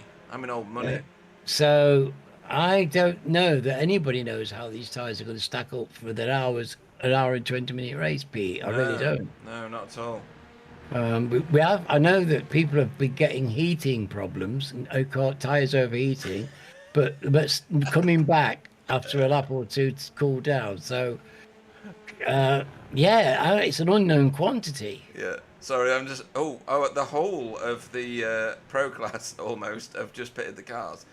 Stephen Walker, Sam Blees, Simon Trendle, David Johansson, Spencer have all pitted the cars, leaving Logan out front on his Billy to pick up some lead lap points. Yes, well, good on him. He's got great pace. When he puts his head down, a chance like this to put some fast laps in, nobody in the way. He's get good down there. to it. Yeah. Pete Newman's already pitted the car and will assume second place now. All right, it's 31 seconds behind Logan, but Logan owes us a pit stop. So maybe Pete Newman knows something we don't. I don't know. Well, he had that. I don't know why he pitted straight away. Yeah, that must have been a forced stop. He wouldn't have stopped on them. What was it, the second lap or something ridiculous? Yeah, something like that. So yeah. So we don't know, but of course it's got a knock-on factor now that he's not quite running out of fuel when everybody else is. No, I know, yeah. And everybody else is running out at 41 minutes. Everybody's got into the pits at 40 minutes, so... Maybe that's all they need then to get to the end. Maybe that's why we saw so much fuel saving. Or maybe now they all need to continue to fuel save right to the end. Maybe this is a one-stop race after all. The reason I was laughing is because Matthew Rzepska says it's 19 2-litre bottles of soda for all our Americans. I just thought that was class. PVG in the pits. Oh, he's been in the pits for a while actually. That's his second visit. Oh no! Oh no! We don't want that. And he's out. Oh, good. As in out of the race. Along with David Danza, Jason Haddington. And Kylie. What's happened to Kylie? Kylie, I don't really know. I'm going to try and find out. Logan didn't get back on the pits. Get back on the track. Yeah, let's see where Pete Newman comes out. Or rather, where Logan comes out in relation to David Danza. David Danza, yeah. I'm going to have to look and see what happened to these people. He's got a timer running still. What's that mean? It means he's technically still in the timing screen, but he's left the session. David Danza. Unfortunate. David Danza. The last thing I've got for David is that he passed Jura Larkkinen, I should say, like this. And that's the last entry I have for him, other than him entering pit road. Oh, hang on. Wait a minute. Hours after the fact, a red blob. Oh, right. What was this? This is Pete Van Gool's issue. We said that his car looked weird before, right? He's come out of pits and he's parked it on the apron, and he's reset the car and he's quit out. So technical, I would say. He usually joins us in the chat. So PVG, what went on there? Yes, what happened, Pete? Oh, unfortunate. Don't like to see that happening at all. No, Pete Newman. But I don't like to see Kylie going out. Mr. Haddington, we don't want to see you losing you out the race, or Andy. It's most unfortunate to lose these chaps. Yeah. We don't like to see that. But Fee and Chris have lost half their playmates at the back there. Yeah. So if they lost, they just have to. Well. David Danza, sorry for being weak. Wasn't enjoying myself. Speeding penalty did it for me. Okay. Yeah, fair enough. I get that. I really do. And then good evening to Aisha Nevea. I'm sorry if I butchered your name, but I'm pretty stupid. She's shouting for Naveed as well. Now Naveed, after the pit stops, has come out 1.3 seconds behind Stephen Walker. They were sharing the same aura at one point. The same second, yeah, certainly. Yeah. It's certainly a heated argument. Do you think this is a significant gap? 1.3. Not in the I mean, Audi. is this a growing or is this a receding? Well, look at the time. He's munching through the second. He started at 1.4. By the end of the straight, he's at 1.2.5. So, well, no, he's not. He's at 1.2. So, yeah. I think this is going to come to a boil again, Alan. These two have a whopping, and I mean whopping, 6 seconds over Sam Blease. And then Jamie Jeffrey, where is Nicola? And they pulled that out while fighting, Pete. They've just not like they've been holding back and playing patsy. They've been going at it like cats and dogs. Now, surprising, David Johansen and Logan McKenzie both dropped 2 positions in the pit stop cycle. So whether they've just used too much fuel and spent too long standing still, let's have a look at their pit stop stationary times. David Johansen here was stationary. Oh, it is. It's their pit stop stationary time that has ruined them. They were an entire 1.5 seconds more stationary than anybody else. So everybody else around them, it seems, has fuel saved, apart from the Sim Racing Grid boys. Well, probably doesn't enter their psyche. And David Ansey says, he was busy with making it a one-stop race instead of just racing. I get that. I've done that before. I'm terrible at racing, regardless of how many years I've done it for. But yeah, that sounds extremely familiar to me, and I get it. Aisha, that was the worst pronunciation of my name I've ever heard. Brilliant. Brilliant. I hang my head in shame. I really do. However you're supposed to say your name. Here comes Stefan. That's a legendary move on Anthony Hilton there. That was lovely. Audi on Audi. A pair of Audis, yes. Yeah. A rare sight these days. It's like spotting an osprey. You think they're going to start mating? Maybe, yeah. I'm going to create little tiny Audis. Just A1 class or something. Right. So look at that. Stefan's not mucking about. What's he doing? He's super powered. He's absolutely monstered that. Meanwhile, in a different race, Daniel Mills and David Johansen having a bit of a to-do, bit of a drama, bit of a ballet, bit of a dance. To be like these guys are having a lot of fun. And yeah. Yeah, everybody's got a little battle going, haven't they? Define fun. I think David Johansen would be having more fun if he was at least like 5 positions further north, but not to be the case right now. Shane Newport has joined the chat for Jamie Jeffrey. So he is currently having a whale of a time. He's in 4th place up here. Yeah. He's got pressure, though. He's got pressure. That's Simon. But he's been dealing with it very well. And nobody better at dealing with this kind of pressure, to be honest. No, you're absolutely right. They're a pair of very classy drivers who will be feeding each other out and enjoying the sensation. So, do you reckon a Chimera has more oomph than a unicorn? I think it's a tough one to call with these magical creatures. Yes. I guess it depends on how much Uffle dust they've got in their breakfast bowl. Absolutely. Uffle dust does everything for everybody, really, doesn't it, to be honest? Works for Suffy. That's nearly as funny as Bang Juice, which is what we got from Fiona Siddons in one of the interviews. That still makes me laugh. Bang Juice. Didn't have enough Bang Juice in the car. That was just priceless. Thank you, Fiona. I will use that forever. Shamelessly stolen from you. Right, this battle continues to rage. This is Daniel Mills and David Johansen. How's my call getting on?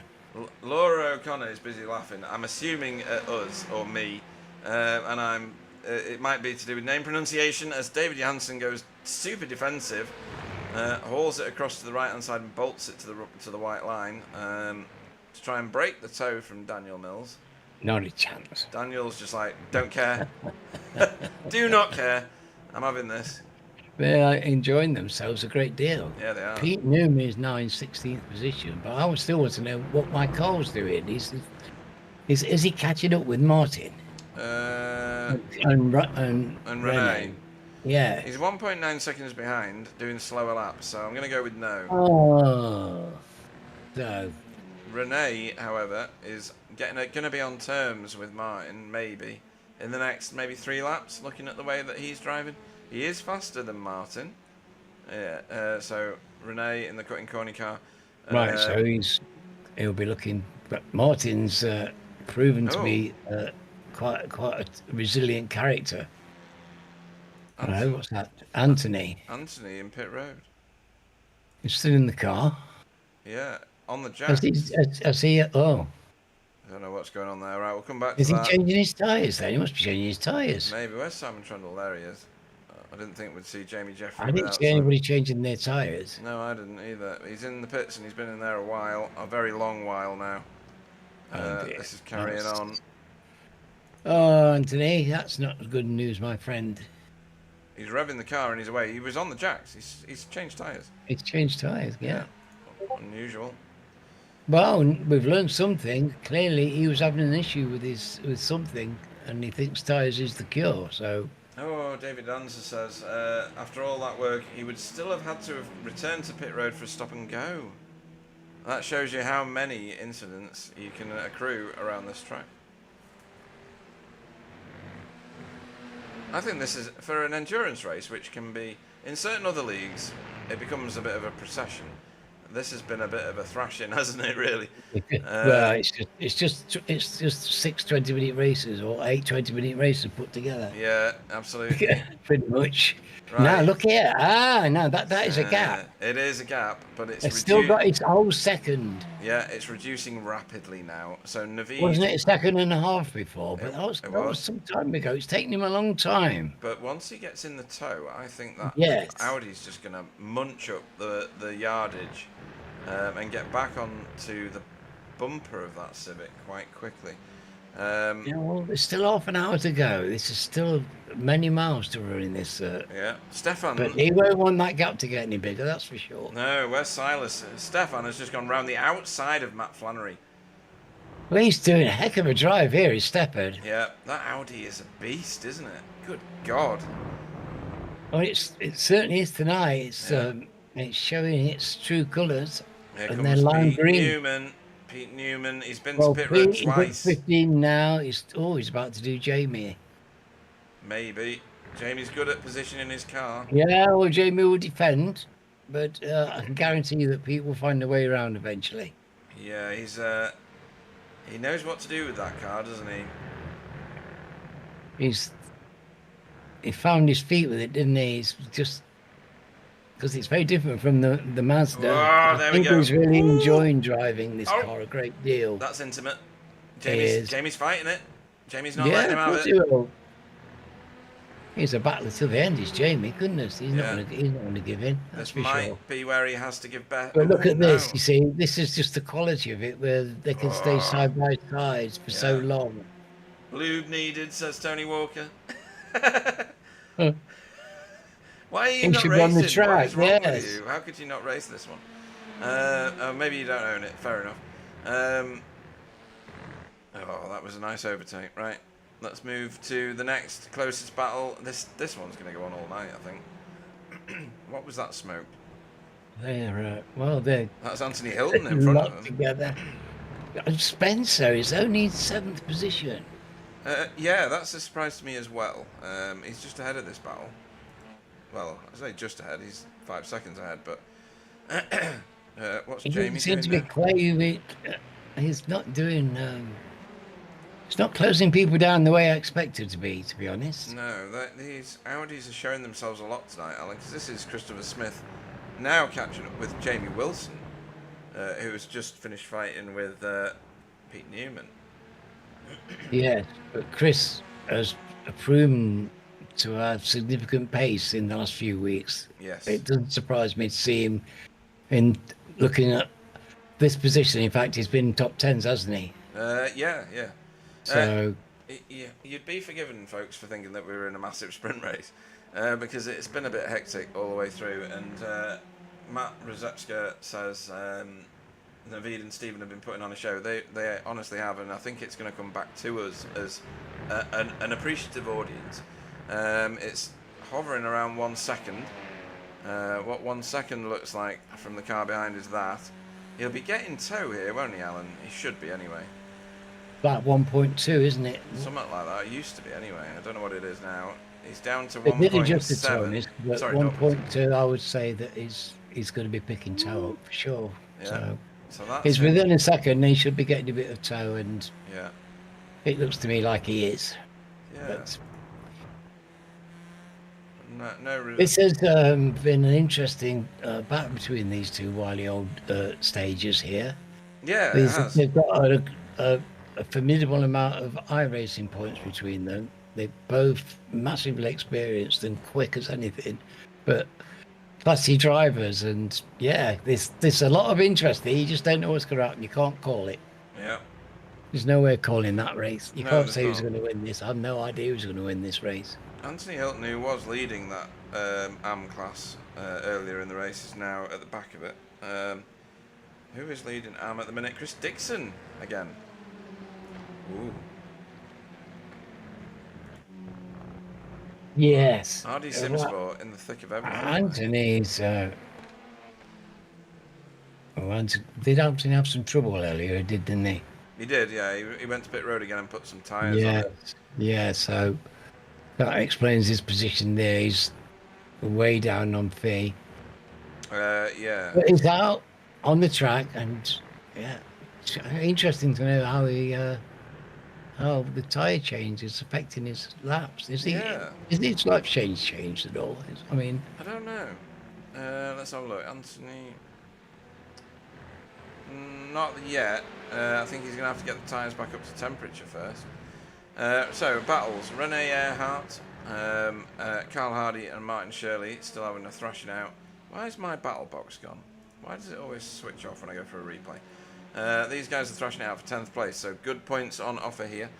Then we've got a bit further forward this, which has been an ongoing thing with Daniel Mills chasing down David Johansson for 8th place. Sorry, Spencer's found himself in no man's land now, trying to chase down Simon Trendle, who's 1.5 seconds ahead of him. And then right at the very front, these two putting on the show, as Matt Ruzecka said a minute ago, and that gap is coming down lap by lap. So we're down to half a second now. they put 10 seconds. They put 10 seconds on Sam while battling their little socks off. Yes, they have, which would That's suggest that they astonishing, frankly. Yeah, scary, isn't it? Actually, that's the tremendous turn of pace by these two guys. it is. Yeah, Pete Newman. And you can just imagine if either of these wasn't there, the other guy would be romping away with this race. Yeah, you're not wrong, actually. What's really good to see is Pete Newman making his way back through the Pro-Am field. Yes. He's... Oh, sorry, go on. He's I've been watching him come up. He's been making a position a lap easily. Yeah, he picks them up and puts them down. He's got quite a long way to go to get to the next car, mind, but which is Matthias Schulte. He'll have been enjoying this. He'll be enjoying the challenge, and that's how you stay interested, isn't it? It is. It was done plumb last. It's a heck of a challenge, but he's a very good driver, and he will have taken the challenge. Well, he's clearly taken the challenge on. He's overtaken half the field. Right, yeah. Laura says the commentary is funny. Well, I don't think we were going for funny, were we?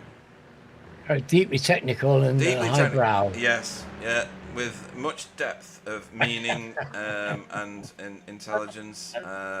And if you want that, tune into a different channel, because that's not what you're going to get here. And that's a race spot you're looking for. Yeah, we do charge for the humour. It's an extra charge. And maybe it's the gin. I'm assuming she's on the gin.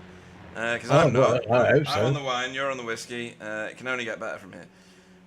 These three need to get a room because they've been racing with one another for way too Cole's long. really actually coming into this fray a bit more, I think. He is, yeah. That's Renee in the Cutting Corny TCR car. Martin Shirley, who is doing a fantastic job overall in the league at the minute in Pro-Am, is in the RD Simsport Honda, just ahead of them. His own teammate is a few corners ahead now, 4.5 seconds ahead over here, and trying to chase down David Johansson, who's just ahead of him just there. Ahead of them is Spencer McCarthy, but he is 6 seconds ahead. But he has in his sights a developing battle, Alan. So Jamie Jeffrey in that unicorn-powered Elantra is leading from Logan by 3/4 of a second, who is leading from Simon Trundle by 3/4 of a second, and Spencer 1.5 seconds behind them and sideways into that corner. You can see he's pushing. He's pushing on. Yeah. Well, he's got nothing to lose, has he? No, And he might as well. And he can certainly get engaged with Simon, old friends. He will be very happy to haunt Simon. And yes, indeed. Yeah.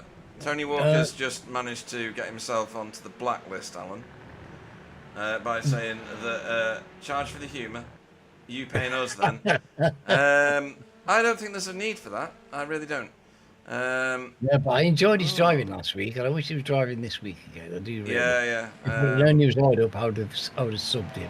Well, I would have subbed him too. Just needs to let me know. Naveed has suddenly dropped back 2 seconds. Why? Really? Why? Answers on a postcard, folks. Because we ain't got a clue. I'm a bit shocked by that. There's nothing on my event tracker, so I'm screwed. Oh, what's happened to Fee? What's else happened to Fee? Oh, this is going to be an over-rotation moment. I can smell it. This is going to be back end. Oh, no. Oh, went straight on. Yeah. It carried on going straight on. But rejoined okay. And then bad things started to happen after that. Oh, I think this is technical. She doesn't normally drive like this. It's a bit weird. But anyway. Yes, well, that was most peculiar. It was. We don't normally see that. Because that was kind of, it felt like it was intentional. Yeah. Like the car was going to go that way and just giving its head like you do. So, yeah, no. Here comes Stefan on Chris Needham. We'll find out the answer. This is going to be a big scalp for Stefan because Chris Needham's an ex-champion of this league. Behaviour of that Audi as well, same as with Anthony Hilton. It's a point and squirt car these days, so get all the turning done. That's superfluous. It's just not necessary really. Corners and all that business. Just point in the right direction. You've got to get it around them. That's the thing. You've got to get it around Smash the gas them, pedal. Yeah, smash the gas pedal. In between the annoying curly bits. That is Anthony Hilton. Oh. He's a lap down, so he's trying to get out of the way. Down. Yeah. Oh, I thought he got a stick. No, he's just letting them race. Ooh. Yeah. What on earth? Naveed to pit road. Fuel? Well, I think this is Laura checking out. No, this is a drive-through. Is it a drive-through? Have drive-through, you called this, have you? Right. I'll get you a bigger bottle of scotch if this is a drive-through. Get in! No. Save my money! Save my money! Right, so with But it isn't. 20 But he minutes must to be go. having fuel. I think, he's gulping it in. And not much, though. Oh, my God, that No, wasn't much. that was fast, wasn't it? Yeah. Right. I wonder if there are potential drive-throughs. I think, I thought there might be, but I've not seen any evidence of it so far. From what I can see on my screen, everybody's done a very, very clean race. Right, Stefan. Yes. What can Stefan do with Chris Needham? Petrol pit, says Matthew Zepska. Ah. Do you think these guys will be able to get to the end? I'm thinking yes, because what David Danza was saying is he was trying to make it a one-stop. Now, I don't know how many. I mean, you've got to look at the gap that Stephen Walker has managed to. Oh, look at that from Stefan. That is a legendary amount of overspeed. Well done, that boy. Matt Flannery has just joined pit road for fuel. Right, so this is going to be interesting. Could you one-stop it, or do you have to two-stop it? It's 38%. I have not got a clue. I never know what's going on, folks. That'll probably lead to Laura's and it makes it more interesting, doesn't it? Yeah, it does. It does. So why is Stephen Walker 10 seconds ahead? Is it because he needs to pit again and nobody else behind him does? Don't know. Sam Blease is the car 11 seconds behind now. Does he We've not only had need to 2 fuel? pit stoppers, secondary pit stoppers, though, haven't we? So Yeah, well, my thoughts are, has Sam Blease pulled an absolute blinder here by fuel saving, or is Jamie Jeffrey actually the car in the optimal position? If Navid has to pit, maybe that's the true of the 2 cars that are currently in front of Jamie Jeffrey. Is he going to mop up an endurance race win? I don't know. And nobody knows, and least of all us. No, I haven't got a blooming clue. I didn't have a clue before. I've got even less clue now. David Danza says it's just about doable. I'm guessing he's assuming it's Right, referring to a one-stop. I wasn't sure I would have made it. Oh, right. Okay. Sketchy. Yes, but these aren't. This is a bit early for emergency last minute running out of fuel stops. Yeah, unless it's an advantage to you to do it. Unless now. they're really short fuel Yeah, first stop, so that they'd be light. Maybe. And they were counted on the second stop. Right, we're gonna have to wait. And then it was quick. Or Navid's stop was quick. Right. He didn't take much fuel on. Yeah. If that's why he was there, he wasn't there for long for much fuel, was he? No, he wasn't. So we're watching Rene Earhart for cutting corny in this sandwich of Hondas that's been going on for quite a while now. None of these 3 are giving anybody else any kind of ability to get away or form a gap or anything like that. These have been nailed together for many, many laps. Stephen Walker will still continue to tick off lead laps with a 10-second, nearly 11-second lead over Sam Blease. How often do you say that in a sentence? And Sam Blease has got himself a 10-second lead over Jamie Jeffrey, but as Jamie Jeffrey pulled the blinder and able to get to the end. Oh goodness, I don't really want to know because it's so exciting not knowing. I know. It's edge of the seat stuff here. That's why. Really, I just don't know. So. I mean, Navid, I don't know, is it hero to 9th place? It's hard to tell right now. Or is it 9th place to hero? It might reverse on us. I don't really know. I'm too stupid. We don't know. Too stupid a person to be able to figure this out, folks. So. Well, it's this uncertainty is what makes this absolutely. What a great race this has been. Yeah, you wouldn't believe that I used to race these cars and still don't know what the hell's going on. Mine Shirley, oh, really? Has gone to pit road for fuel. Oh, he was leading that nearly. Or was he leading that? I think he might have been behind Dan Mills, maybe. Right, so it's all changing. It's all changing. If you looked away for a minute, you wouldn't know what the hell was going on when you look back, because I have no idea, and I'm continuing to stare at it. Top guys are probably better in saving and calculating, says David Danza. Well, they are. That is a fact. Yeah. We've got some serious contenders for masters of pit stops. Yeah. And there's 2 or 3 of them out there, and there may be more because we've got drivers that come to the league that might have form as superb pit stoppers that we don't know. Matt Flannery's gone up pit road again. That's smoke. What's that about? That's a... Oh, yes, it's just That's popped not a up. good sign. No, it's not. This is what happened. It's literally just come onto my timing screen. That's Chris Dixon in front of him, isn't it? Yeah. What's happened here? Oh, my God. Oh. So, 1 tyre off left and exit right, stage right into the Wow. wall. Fast decision. Yeah, that's a massive, massive shame after, what's that? 70 minutes. 70 minutes nearly. Oh, dear. That's, yeah, I feel Don't like to see anybody come out of a race, but you know, these guys have really worked hard tonight. There's not one out there who won't be sweaty and knackered. Because this is really, this course is hard work. It's fast and requires a lot of concentration. Yeah, Matthew on the chat says Logan and Sam are incredible at fuel saving. We've seen Sam Blease do it before. He's been in this league now for 6 years and continues to do amazing things with the car. He's had a terrible season look-wise this season. Oh, look at this. Jamie defending here. What a battle these guys have had. I know. So maybe these guys have got a sniff that the cars in front might still need to pit. They've got 10 whole minutes to string this out. Well, they're not saving fuel at the moment, are they, doing that? No, well, or maybe they've done it already. You just Maybe don't know. they've done it already, but I haven't seen much sign that they were doing. Well, certainly Jamie's. Let me put it this way. Fuel saving. Stephen Walker's last lap was a 2:01. The rest of the field are doing 1:59s in 2 minutes. Yes. So he has We know entered into Stephen's danger territory. Yeah, yeah. So Jamie Jeffrey seen off the intimate attentions of Logan McKinsey for now. That unicorn absolutely monstering the two Elantras behind him. For now. Stephen will have short fueled.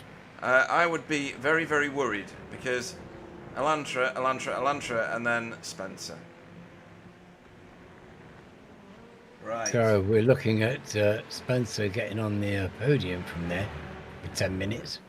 So Fleisch is mein Gemüse. I've just Can he German. get past these three? Can he?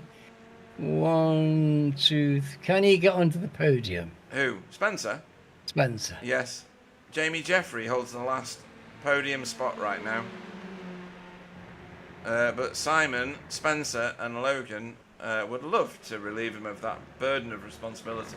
They certainly would. So Fleisch says he can drive an hour and 20 minutes with 80 litres. Brilliant. These guys have only got 38, so nobody knows what's going on, mate. It's 76 though. Oh, is it 38 litres? I think it's 38 litres. David Answer says it's 76 though. Nicola Jeffrey says I can't watch. Well, you've tuned into the wrong pastime, really, haven't you? You know, you can't overfuel at the stop, so it's tight, really. We'll see if Stephen can get to the end here. The chat's alive at the minute, Alan. It's You can really have less good. fuel. Really you can certainly take less fuel, can't you? Yeah, so, of course you can. You can take a thimbleful if you wish. Yeah, exactly. And we've already seen Navi do that. Yeah. It was a splash and dash if ever there was one. Absolutely. So last lap round, Stephen's still doing 2:01. Sambly's doing 2 flat. And taking bits of time out of him, but nothing significant. This is where the action really is. It's these 3 cars. Hang on, I've lost a car. No, I haven't. The action is whether Stephen Walker can keep that car going. Yeah, ultimately, you're right. And we can go on board with him and rat him out. I didn't want to do this. We did this once before and people saw what was going on. And other cars reacted to it. So let's see what's going on in Stephen's car. So, lots of gas. This will be the indicator at the end of this little straight here. Oh.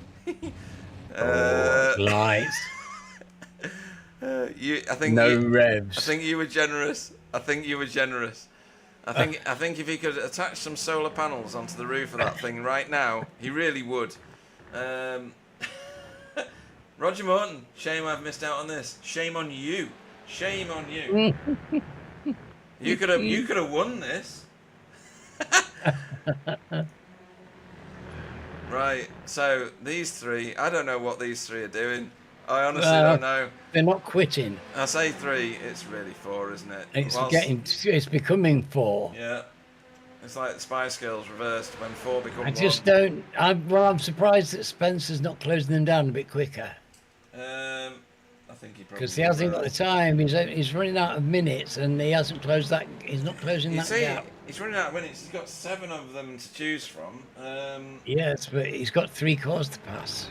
I know. Yeah. Can you imagine the interviews at the end of this? Oh my God! Carl Hardy and Renee have just entered pit road, so they've given up big track position. Because they have not got the fuel to get to the end, folks. I can't find a camera for pit road on this track. It's rubbish. Pete's grabbed those positions. Now, what's Pete doing? Because he had to go in the pits early, but he hasn't revisited the pits. I don't know whether Pete Newman has got a tactic in that pocket that we've just not really appreciated yet. Well, Stefan has just he gone went to pit in road. pits right at the start of the race. He did. And ducked in. I mean, did he refuel then? He must have done. I think, he has to have done, right? 4 laps worth of fuel. Is that what he did? 2. He only did 2 laps on his first stop. His Right. first stint, I should say. Did Maybe they that's going to enough. take 2 laps of fuel? I Pete's, can't believe that. Matt Rozepska says, Pete's strategy, be fast. Well, yes. Yeah. And he's good at it as well. Spencer has caught this group. He's now on the battle box in the bottom right corner, folks. So everybody in front of him now needs to be terrified. I'm looking at the quality of those 3 in front of him. I'm thinking they're not going to be terrified. That doesn't matter to him. He's our current reigning champion. He's like Yeah, Moses. We've seen him do this. He is super powered at overtaking. Yeah. Roger Morton. He won't be the last thing on his mind. Is Roger Morton hard up? No. Oh. He says he's come on tonight and he's realised he doesn't own the track, so he went to Spa 24 practice instead. What sort of priorities are them? Right, okay, here we go. Roger passed his bike test. Did I tell you he passed his bike test? That's only got 2 wheels, hasn't it? Yeah. Why would you do that? I Right. think it's quite fun. Jamie having to fend off Logan. Can he do it, though? Has he got the fuel to do it? He's going to stay on the favourable side of the track. So the next turn is a right-hander. And he's going to block the exit line, is he? No, he's not. And the next turn is another right-hander. He's going to push him to the right-hand side. Oh, no, it's left. It's left. It's left. My apologies. Well, this kind of intimacy is what Spencer's looking for, of course. He is, and he's just pushed Logan into the jaws of Simon Trendle. Who wants to have that happen? Simon won't be unfamiliar with this situation. No, Cal Hardy is in intimate company here with Renee Earhart, but we can't look at that because this is too good. Oh, goodness me. Look at this. Ridiculous. Ridiculous. We've been racing now. 16 minutes. Yeah, 76 minutes. 4 to go, and Logan wants that podium. I think they all want it. I think they all want it. Oh.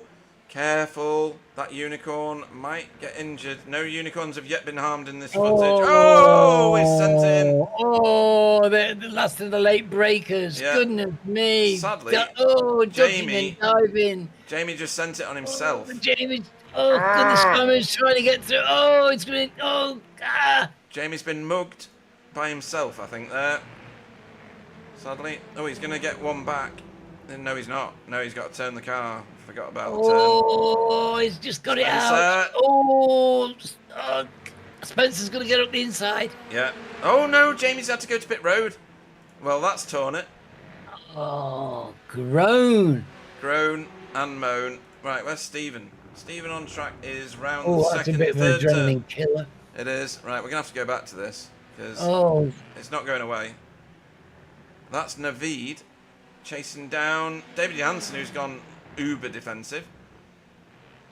So Laura's going to wake up now. Wake up, Laura. He's back on the screen. How's Simon? I mean, how's... Goodness me, I don't know. How have they got still going? How have they got fuel in their cars? I don't know. Supposed to have run out of fuel. I don't know. I didn't know. The pits. I didn't know what was happening after we started the race. Right, so Naveed trying to get past David. Meanwhile, this scrap is still going on. They've now overhauled Chris Dixon, who's the lapped car in the background there. Oh my God! Pass me those blood pressure pills, will you? Yeah, I think you've got plenty. It's probably high at the moment. Yeah, you want some anti-blood pressure pills. Yeah. Matthew Rozepska says the undercut on lap 3 would have been a bold strategy, having to pass the entire field again. He clearly doesn't know Pete Newman too well, because that's exactly what Pete Newman would do. Well, here we go. Pete's up to 11th now. He's nearly made the top 10. Yeah. And he's behind Jamie. You don't know how many cars in front of him are still to pit with 2 minutes to go, less than 2 minutes to go. This is going to be white flag. White flag is waving. Barney's up there doing his thing. Oh, my word. Stephen.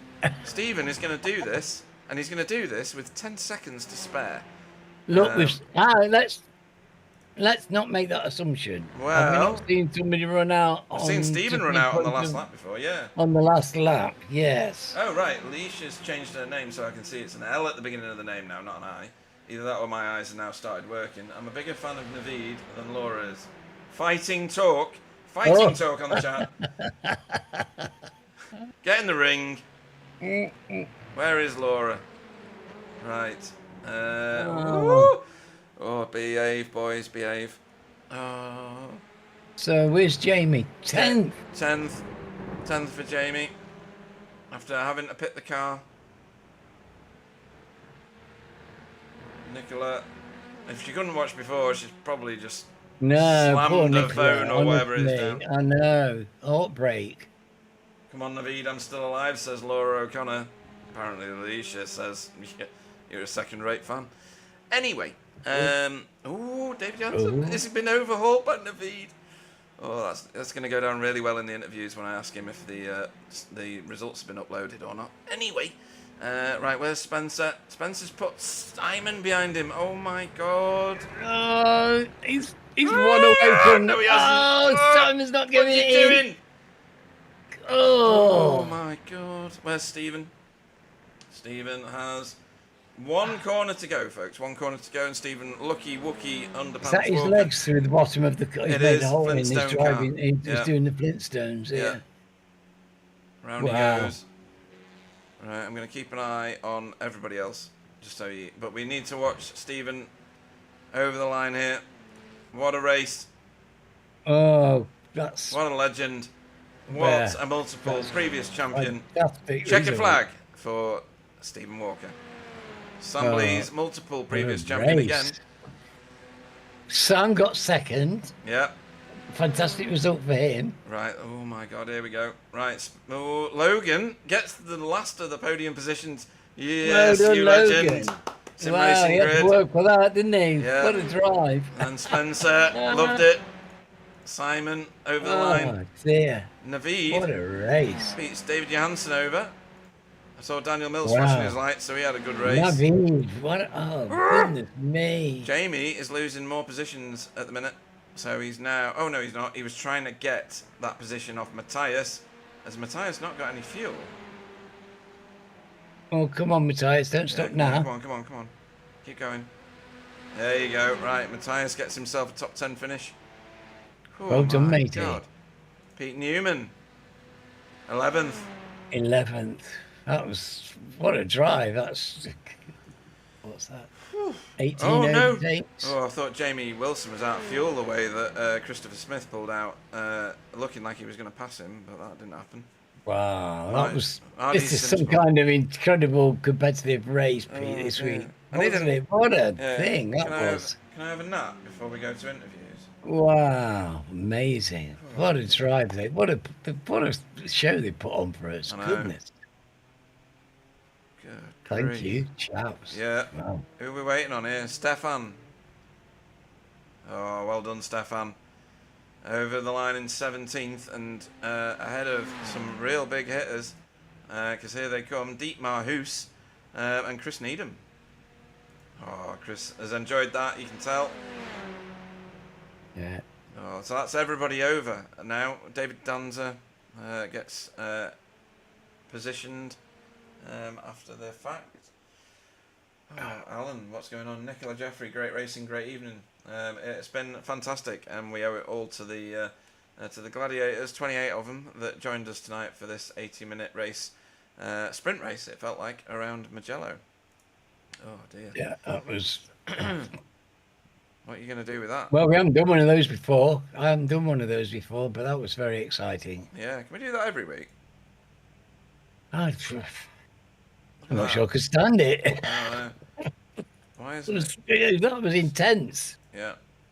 That got intense at the end, didn't it? Goodness me. Get Stephen in, interview him. I know, yeah. I mean, look at that, Alan. So, most of the pro cars in the top, all the pro cars in the top 11, all bunched together.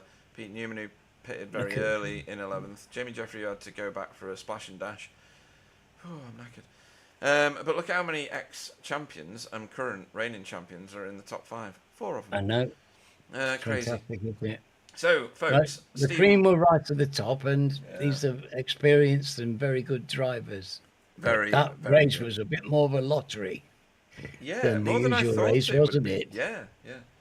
Right, so Stephen Walker is your champion tonight of Mugello in this endurance race of 80 minutes for Spectre 6. He won by a monster 11.5 seconds, nearly over Sam Blees for Hydro Race Geodesic Racing White. Logan McKenzie, well done to you. You are sandwiched in the middle of some fine company for Sim Racing Grid there. For Spencer McCarthy, our current reigning champion, in 4th for Hydro Race Geodesic. And Simon Trendle in 5th for Team Chimera. Naveed Hussain, after a last-minute impromptu pit stop even. I can't even speak. And Leisha wonders why I can't say her name right. It's because I thought it was an I, not an L at the beginning of your name. Never mind. He finishes 6th for Hydro Race Geodesic Racing White, but we now know, Alan, that she is a bigger fan of Naveed than Laura. Well, he's got a queue I of think Naveed's very ladies. lucky. He's a very fortunate man, and he deserves to have fans because he's a fantastic driver. He is. And awesome. Very entertaining. Thinks he's James Bond as well, doesn't he, with the 007? He probably looks like him. He probably does, yeah. I've got a face for radio. Don't know about you, Alan. I've got a face for wanted posters. Yeah. David Johansson finished in 7th place for Sim Racing Grid, and then the first of our AM-class drivers, Daniel Mills, topped the charts in that class for RD Simsport. Well done to you in 8th place. Matthias Schultz, takes second in class, 9th on track for Tits Performance. And then Jamie Jeffrey got 10th place for Coupes and Convertibles with Pete Newman behind him for Result X Pure Sims. And then Jamie Wilson, well done to you. A podium position in your class in 12th place overall for Team Chimera. Then we had a queue of cars. Christopher Smith for RD Simsports ahead of his teammate in 14th, Martin Shirley. Carl Hardy finished 15th for Safeguard. Renee Earhart finished 16th for Cutting Corny TCR team. Stefan Goebel finished in 17th for VTS Esports. Dietmar Hoos finished in 18th for Cutting Corny TCR team. 19th was Chris Needham for Air Smart Racing with Jura Larkinen in 20th. Then the start of the AM-class cars finishing. Chris Dixon, well done. That is remarkable, isn't it? 80 minutes and top of class in 21st ahead of a whole load of cars for Workguard. Anthony Hilton, 22nd for Mellow Motorsport and second in class. Then Matt Flannery in 23rd for Hydro Race Geodesic. Fiona Siddons after exiting stage right. Was that her? It was, wasn't it? I don't remember now.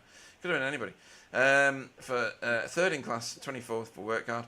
David Danza, 25th. Didn't want to continue with penalties. Broken and heart. Broken heart. Yep.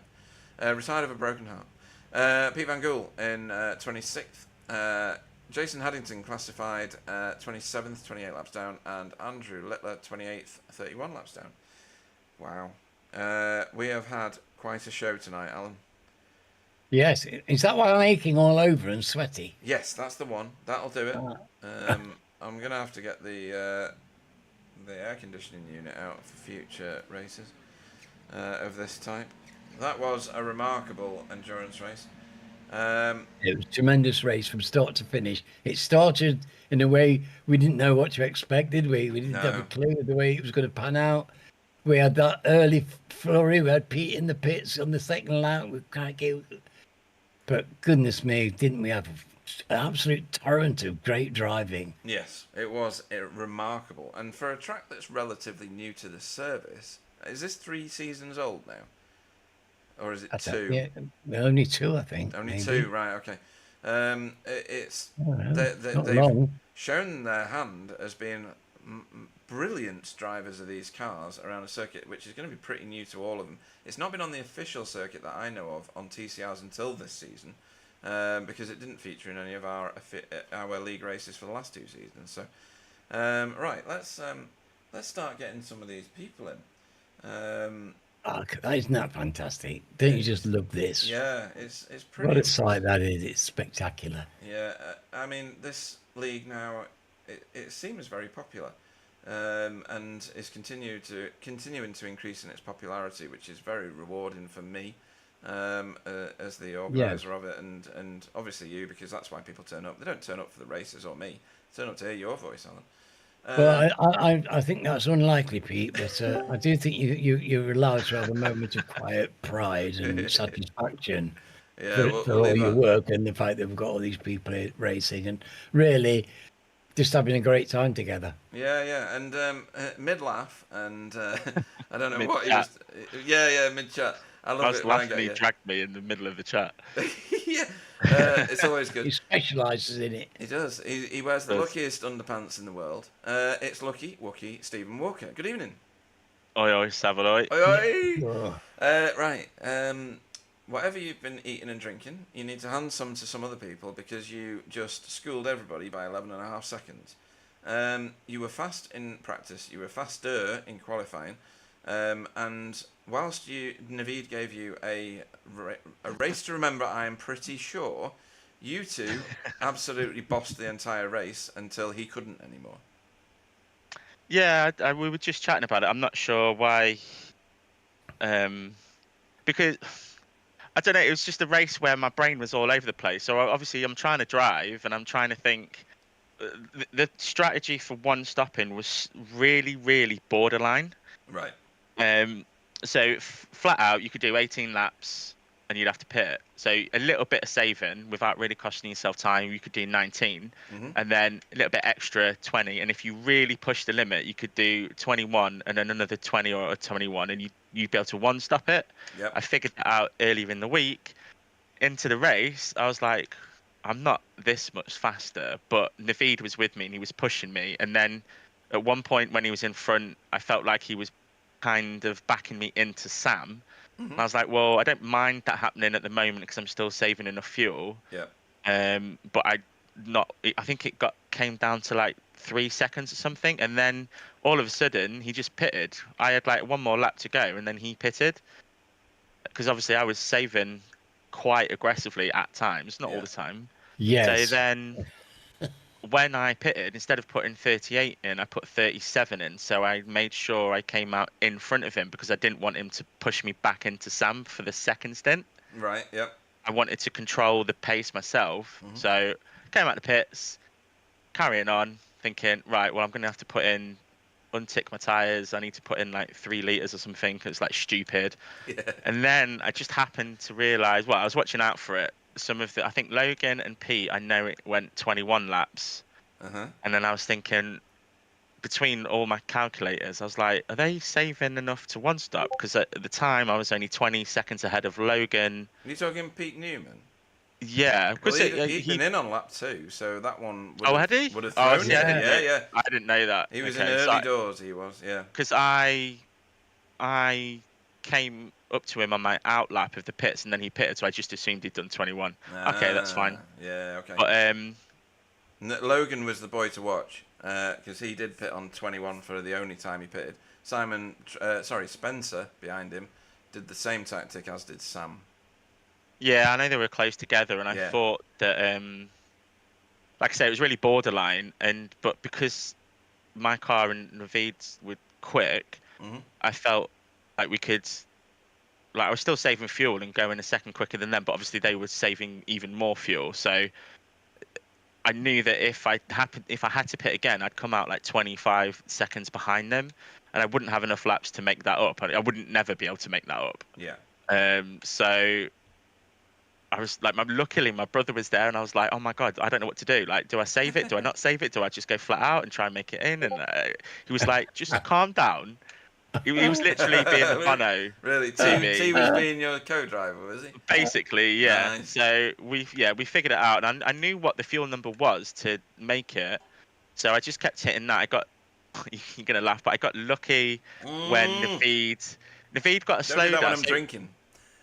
So Naveed got a slowdown, and that put him 2 seconds behind. But what I was thinking was, well, I'm going to save fuel no matter what because it's going to save me 40 seconds. So if you want to go ahead and if you can win the race like that, go and win the race. As long as I finish ahead of Spencer and Logan and Sam, then I'll be happy with that. I'll take second. And obviously it just so happened he got a slowdown. And then I think at the end of the next lap, he pitted. Yeah. I was like, oh, well, there's now 11-second gap between Sam and I. And I was like, well, I'm just going to see if I can save all this fuel. And I had enough on the last lap to do a full push lap. I think I did a 59.2. 1:59. Yeah, well, that'd be pretty what a race it was. It was fantastic. Honestly, it's a race. It was so exciting. I don't think I've ever had to think so much during a race. It was really intense, and I was lucky that the car just, if whatever it did, it just felt great for me. Even at the end, I forgot to check my tires at the end, but it just was. It was insanely quick. The race was great. I had a really good battle with Naveed. I hope you got it. The overtake I got on him, only for me to mess it up on the next lap in the last corner, and he overtook me again. I think we got them all eventually. To get past him the first or second time, I tried it once and it failed, and I tried it again, and it was probably one of the best ones I've ever done. It was it was just it was exquisite, Stephen. It was fantastic. Exquisite. Yeah. Honestly, the car, I can't say enough about the car. Like, I know I do the setup for the car, but it still has to feel good. And but you do it in a lucky way, right? Oh, absolutely. I just pick numbers and it seems to work. And quite clearly, I like this track. All them years of doing it on Forza has clearly stood me in good stead. Yeah. That's what I'm going to use as my looking one. Just for the people at home, apart from, I'm going to say Lee Sham, that's how I'm saying your name now, so that's what it is.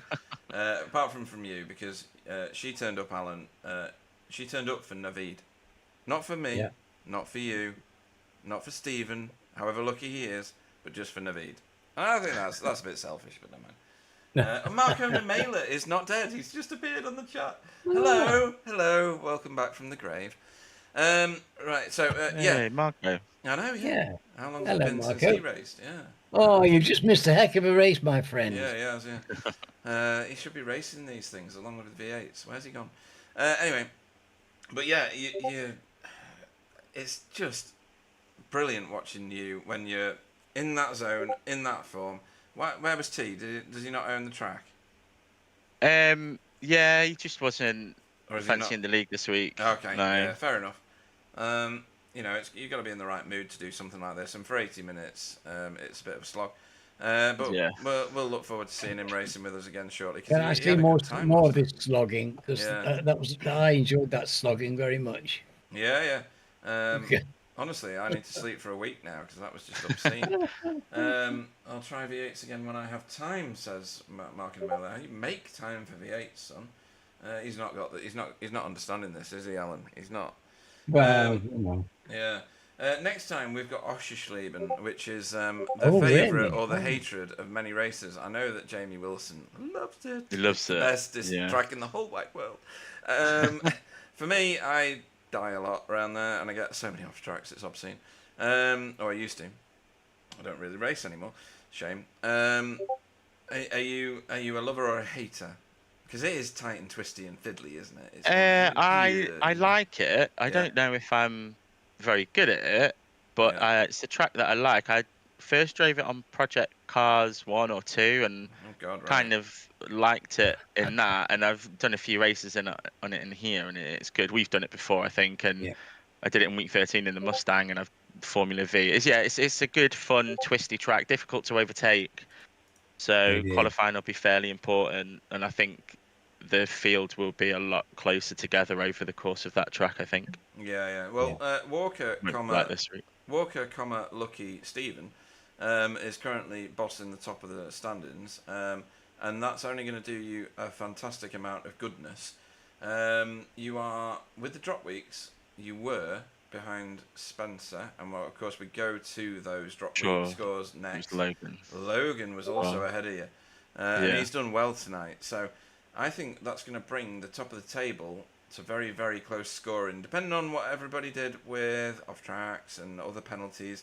We had a bit of car contact between you and Naveed at one point, for sure.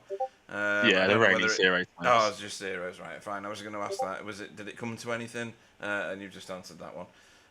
But yeah, you two put on. Somebody said it in the chat. I think it was Matthew said you two had put on a show, and you really did. And until Naveed couldn't hack it anymore. It was a spectacular race from the pair of you. Anybody you want to shout out to before we let you go and pop the simulated champagne cork? Obviously from a lucky bottle. Yeah, it's the luckiest bottle in the luckiest fridge. No, obviously you guys for again just putting on the show. I'm sure it was 27, 28, 29 cars 28, on a track that probably not everyone's got. From what I understand, it was good racing. I had obviously good race with Naveed, and my brother was telling me that the battle between Jamie, Logan, Simon, and Spencer was really good as well. So I look forward to watching that back. Plus, just everyone else, Naveed for having a good little battle, well raced, and my brother for literally being my Bono to my Hamilton. Not that I'm saying I'm as good as Hamilton. It's just the analogy I'm using. Because honestly, roll with it. It's good. Good. Yeah, I think I would have fluffed my lines a little bit, and I would have been angry at myself if I had. The track was just great. Shout out to the track. It's even better in slow-mo. Look at it. Yeah. Look at it on the stream. Oh my Gideon, that's good. But yes, the track is it plays its part, doesn't it? You're absolutely right. It lends itself to good racing, I feel. It does, and all of that was very well said. And congratulations on topping the charts in spectacular fashion, I have to say. Whether you think it's lucky, I don't. I think that is pure, unadulterated talent and skill. Your thoughts, Alan? Yes. Yes. Yes, that is the purest of answers. And because Alan said it, it must be true. It's great watching you race, and we look forward to seeing you at Oschersleben this time next week for back to our standard 20-minute, 40-minute races. Stephen Lucky Wookie Walker. Cheers, guys. Thank you. Oh, mate. I forgot I've got to evict him now. I didn't do this last week because it didn't work, did it? Right, off you go. Bye-bye. Bye. Right, next up into the booth, it seems only reasonable and fair to bring in not our second place person. Oh Christ, I can't press any buttons tonight for some reason. My fingers don't work anymore. We're not going to bring in the second place person. We're going to bring in the person that was in second place for the longest time. And that is Naveed Hussain. Good evening. How's it going, guys? Hello. Hopefully you're not in mid-conversation or mid-laughter like Stephen was.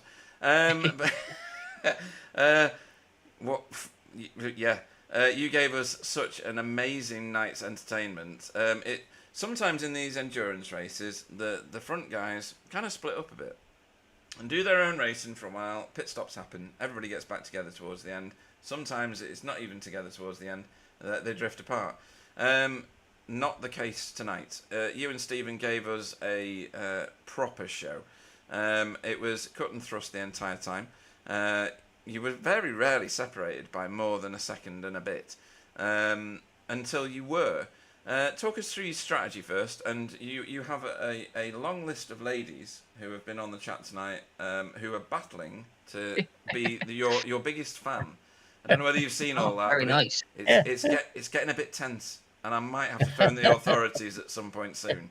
It's getting a bit naughty. But talk us through your strategy, and then we'll talk about your chain of ladies later. I think one of them's my mom. Anyways. Excellent. We always like mothers. Mothers are great. Mothers are great, right? They're the reason that we're here and doing the racing or the broadcasting in my case. Terrible broadcasting, but brilliant racing. So go on. Yeah, well, if you're watching Mom, hi, she's the one that kind of has me liking motorsports anyway. So, wow. My race strategy, I didn't have one apart from drive as fast as I could. I hate hearing that, Alan. That just makes me annoyed.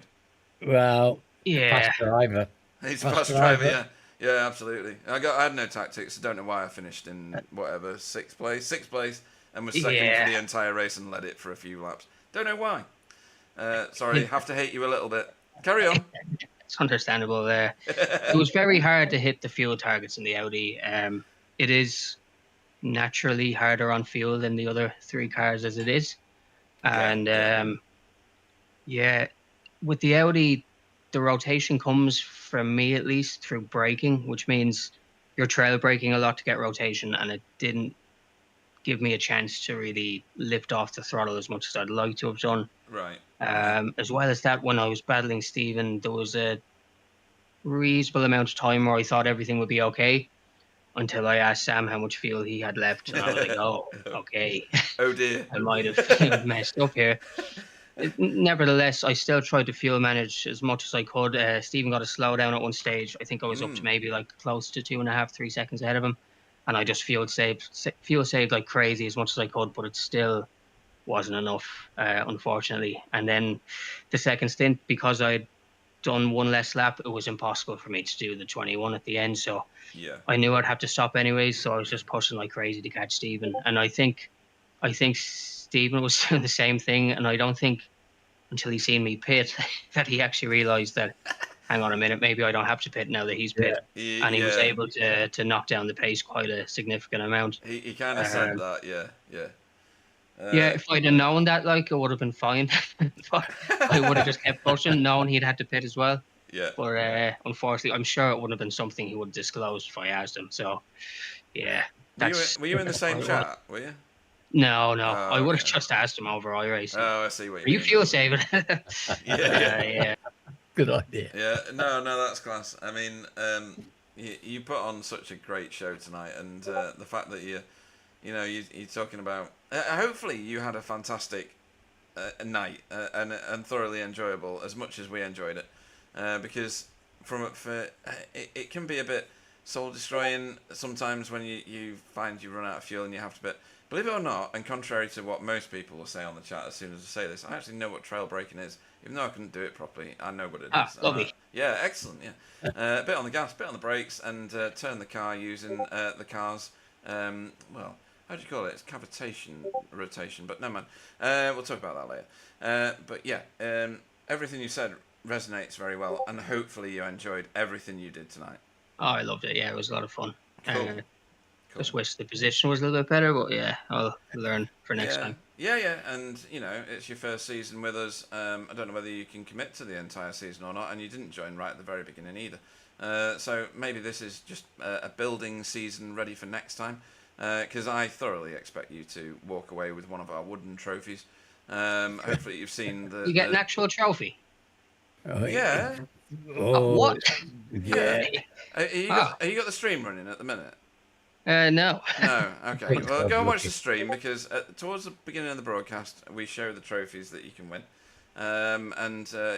You'll want to throw that on the fire for sure. You'll see what that means in a minute. But when you do it, but yes, there are trophies for you to win, and I guarantee to everybody watching that this boy will get one before his time is done. If you don't win a trophy, you get a certificate, and if you do win a trophy, you get a certificate anyway. So it's all worth racing for, Naveed, honestly. Which one's your mum? Which one's your mum? Teresa. No, was she on it? No.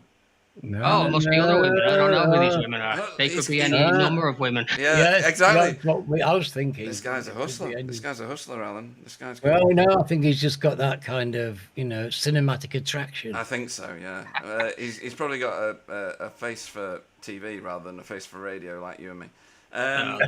We've had a Laura on. That's my wife. Right, okay. Hi, Laura.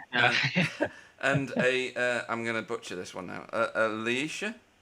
Oh, that's my daughter. Oh, right, okay. Well, they were having a bit of a fight about who was your biggest fan. Lovely. Oh, well, they can both have that caveat, yeah. You can go and split them up later. Oh, that's so lovely. It is. It's great, isn't it? The missus and the daughters on the chat. Yeah. Well arguing over who's the old man's biggest fan. That's delicious. Yeah, that's happy family. So it that's is, make my little heart go glow. That's what BSTV is all about. So fantastic family. stuff. I like families. That's gorgeous. Yeah, brilliant stuff.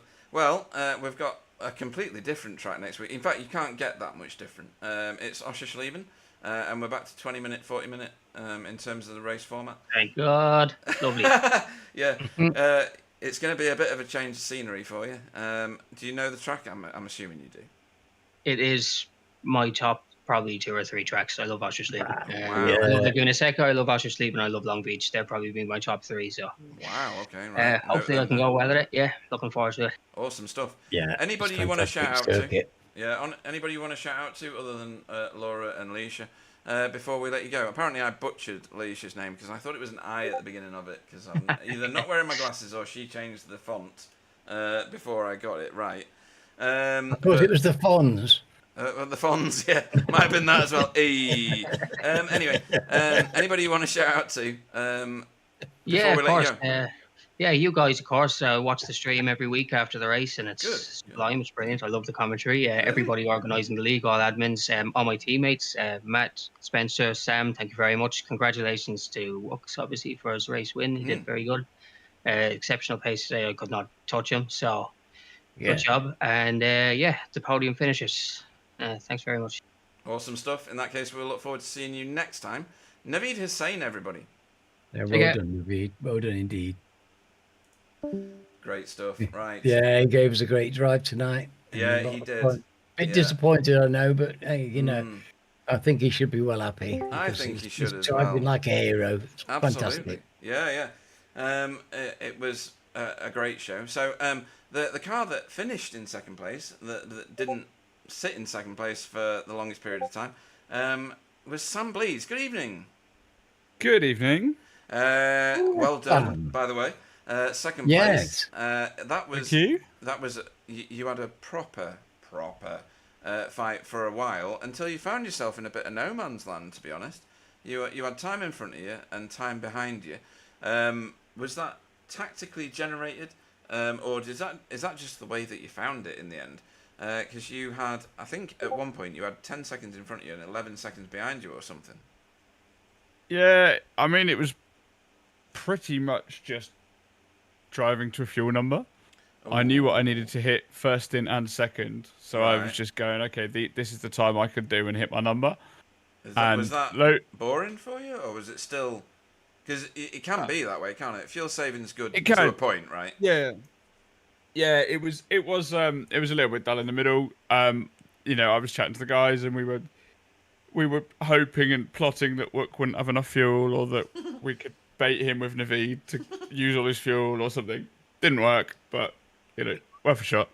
So yeah, you know, it wasn't the most exciting race I've ever run, but it was fine. You know, it was good, and you know, I like the strategy races. I like the fuel saving stuff. That's something that works for me, and I tend to do all right. So, yeah, sort of was what it was. Like, I don't have many battles to refer to talk about. We had a bit of a barney at the start, but nothing much. It was a good one though. It was a good one. Yeah, it was good fun. But I mean, those guys, Naveed and Stephen, had so much pace. The Elantra just didn't really change direction nicely in the chicanes. Oh, okay. It was quite quick elsewhere, but that first and second chicane in particular, I was losing like 0.3 each time to the other guys. Yeah. So later in the lap, I was getting some of it back, but nothing like enough. And yeah, it's a tough track to learn. He was absolutely flying. Naveed as well, although the Audi just doesn't do fuel saving. No, it doesn't know how, does it? It's a point and squirt car, and it is. Yeah. And it's quite heavy, and you have to, like, you can't lift and coast to get rotation. You have to brake. So you kind of, that thing that I was doing, where I was just coasting halfway around, doesn't really work in the Audi. Yeah. So yeah, you know, it's one of those. Well, we're chatting to Jamie. Probably we need to slightly adjust the fuel number for the next endurance to minimise that possibility. We'll do whatever it takes to make for an even more exciting experience for racers and viewers. So whatever that number needs to be, this is purely a fact-finding mission, this one. So we will do that. It probably needs reducing down to, I guess, about 35 or something like that.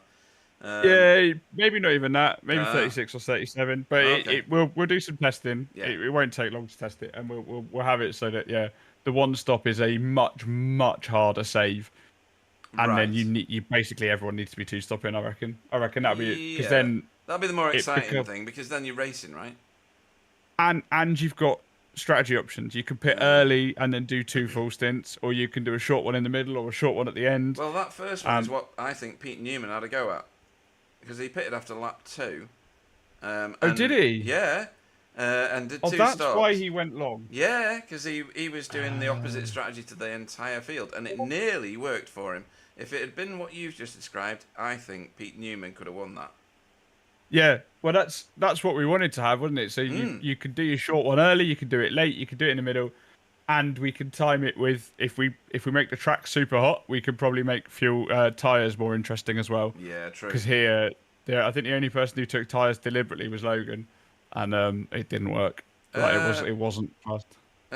Spencer Didn't... took one tyre by mistake. One tyre? What the hell? Yeah. That's class. Logan didn't work. He got third. No, he didn't. He did. He finished in third place. Yeah. Oh, yeah, okay. Yeah, it didn't work in that he didn't finish any better than he would have done with the old tyres. I get you now. Sorry, yeah. And he wasn't any enough. quicker at the end. Yeah. Like, me and him did almost exactly the same last lap time. And he did new tyres and I didn't. Okay. So, yeah, it's like... I think the track was too cold.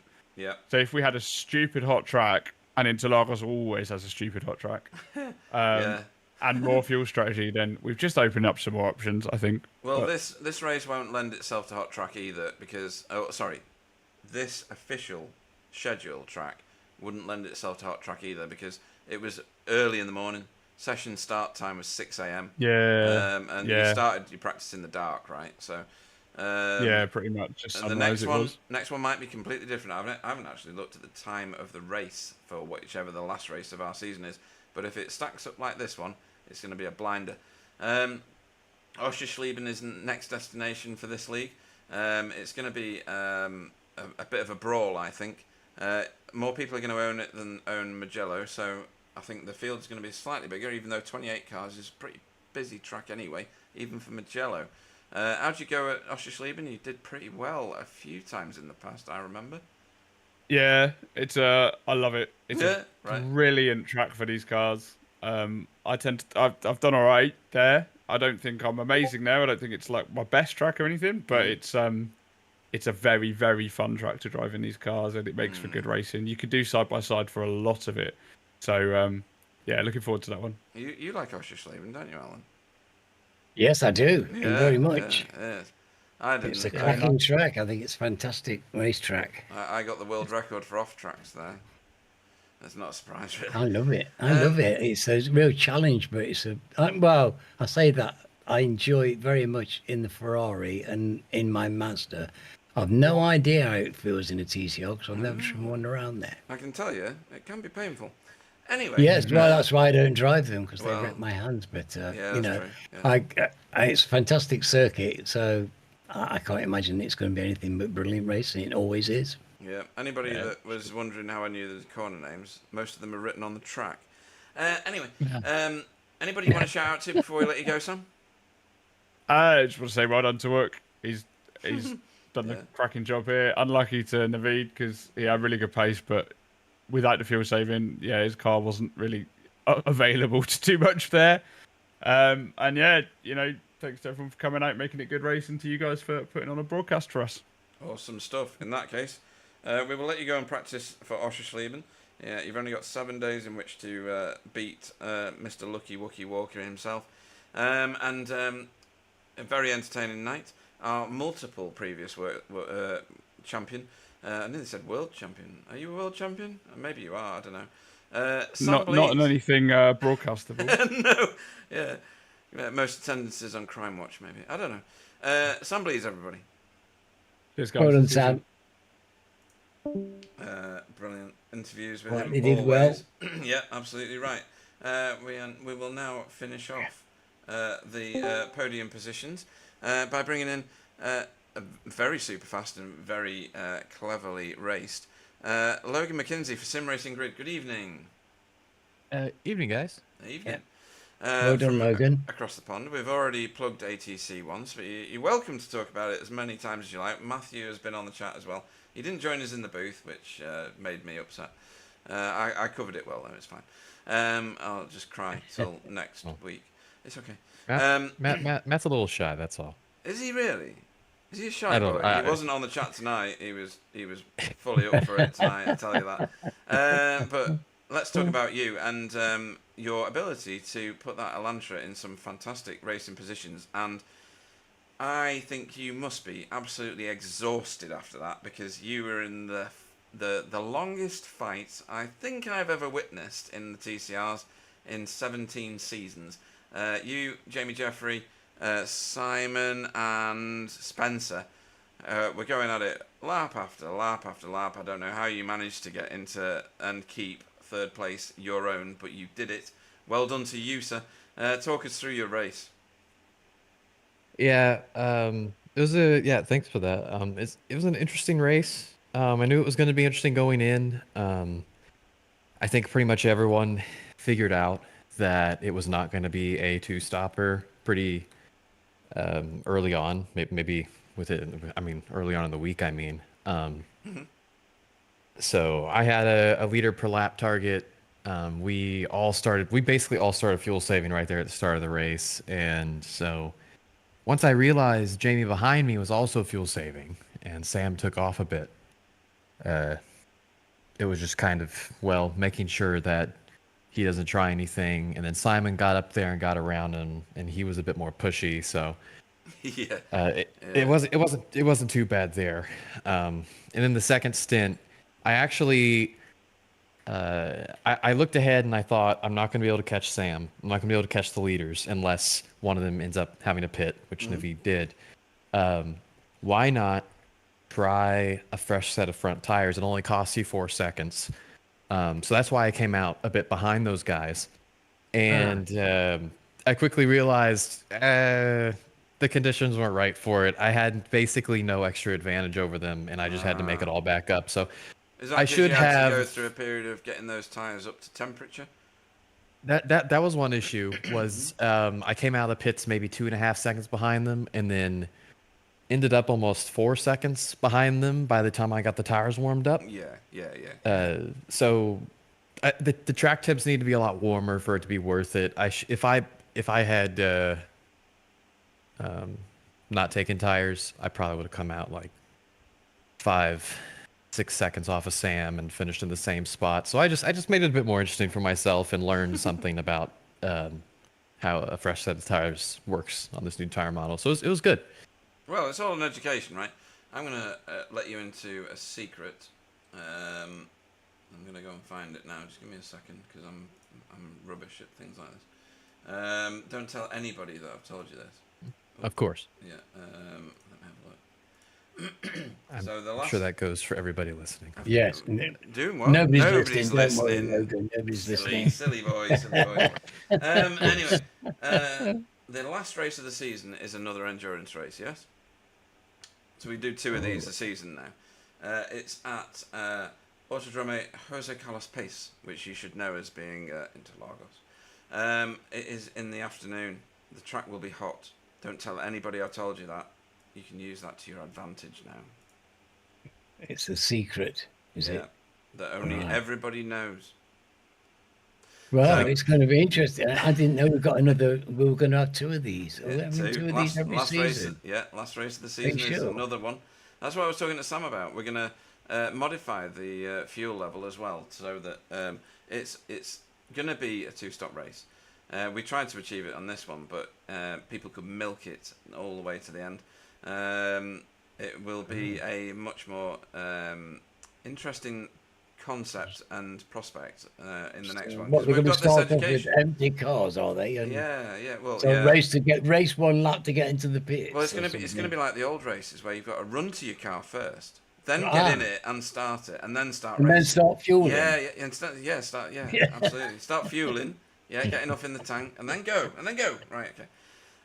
But yeah, entertainment-wise, top of the pile for me. I can probably go out there and say that you are my driver of the meeting. That was too good. You not only got towards the front and stayed at the front and kept it clean, as far as I could see. Your car positioning and overtaking was awesome. You did what you needed to do strategy-wise, and you ended up sandwiched. I don't know whether you've seen it yet. In the middle, you got podium position, which is remarkable. You were sandwiched in between 4, 2 in front of you, 2 behind you, previous multiple champions. You've done everything you needed to do tonight, Logan. It probably gives everybody the reason that they didn't know they needed to go and look at ATC, which is the league that you run in a different time slot on a different day, over in the American time slot on an American server. It's another touring car league. It's in its. Are you in your 12th season? August 19th, we'll be starting our 12th season. There you go. Right. Okay, that's not far away. That's not far away, folks. You got, what's that, a month and a little bit? well, a month. Let's call it a month. You got a month to get familiar with it. Go and have a look at the website.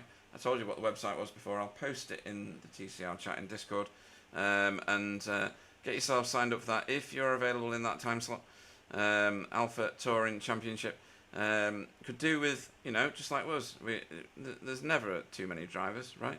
Let's bring it all into one big happy family, and we'll be mutually supportive of one another, like we've been with SRL for many seasons. Absolutely. Yeah. And I know the guys over at SRL too. So yeah. It's one big TCR family. It is. It's good. We're not in competition with one another.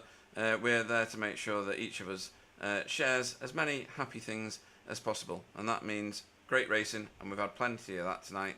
Oschersleben is the next destination. Utterly different track, but utterly just as good for different reasons. How do you go there? I don't know. I've never really, aside from maybe one of the shorter layouts, I have not driven it. So I'll be starting from square one. Very different from this week where I came in with probably tens of hours of track knowledge. Oschersleben is going to be a bit different. Right, okay. Well, that's going to be an interesting prospect for us to watch. It's definitely a completely different track in all ways, shapes and forms. Alan's probably the chief most authority on Oschersleben, aren't you, Alan? No, Okay. but I have driven it quite often, and yeah, I very much enjoy it, and I'm looking forward to next week. Yeah, it's going to be a blast.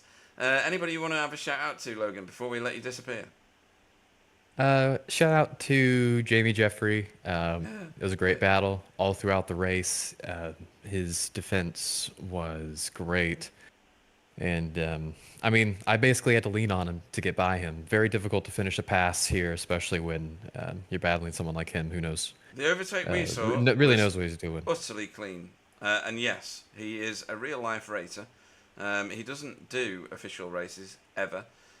All of what you've seen tonight is him racing with experience from real life. He races BMWs.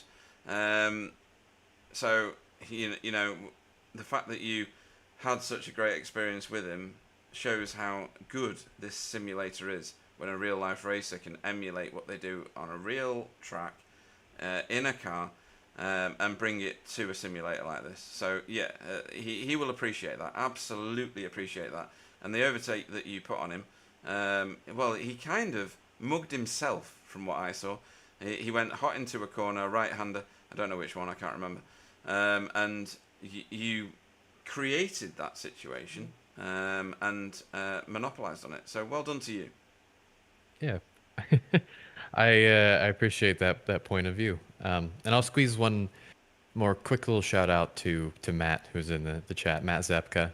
He's helped me run ATC for quite some time, and he recently got his first win. So shout out to him. Yeah, well nice. done. Yeah, well done. Yeah, absolutely, well said. Wins are something that are an absolute rarity. I'm sure that there are many wins coming to you at some point very shortly in this league. It's been a pleasure watching you race tonight, because you've been on your sponsors should be paying you double, because you were on the screen enormous amounts tonight. And we look forward to watching you race at Oschersleben, a brand new track to you, but not to us. Logan McKinsey, everybody. Thank you, guys. I forgot to. I've done that twice now. Forgot to set him up for getting rid of him out of the booth. Never mind.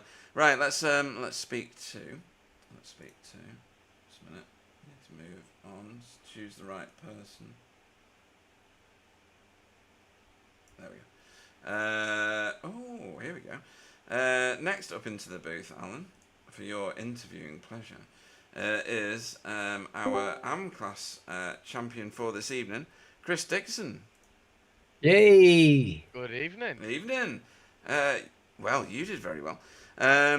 You were bridesmaid for a good proportion of that race, because Anthony Hilton just naffed off down the road, really, didn't he? For massive amounts of time. We saw you, though, in the thick of the fight a few times. Matt Flannery was around you. Jura Larkinen was around you for a while as well. Who else did I have in and around you? Fiona until Fiona wasn't. I was worried about reversing into her again, so I think she backed off. Backed off and exited stage right at one point, but we'll talk about that with Fiona. But you had how many incidents did you end up with after 80 minutes? 4. Wow. That. Yeah, I bet you did.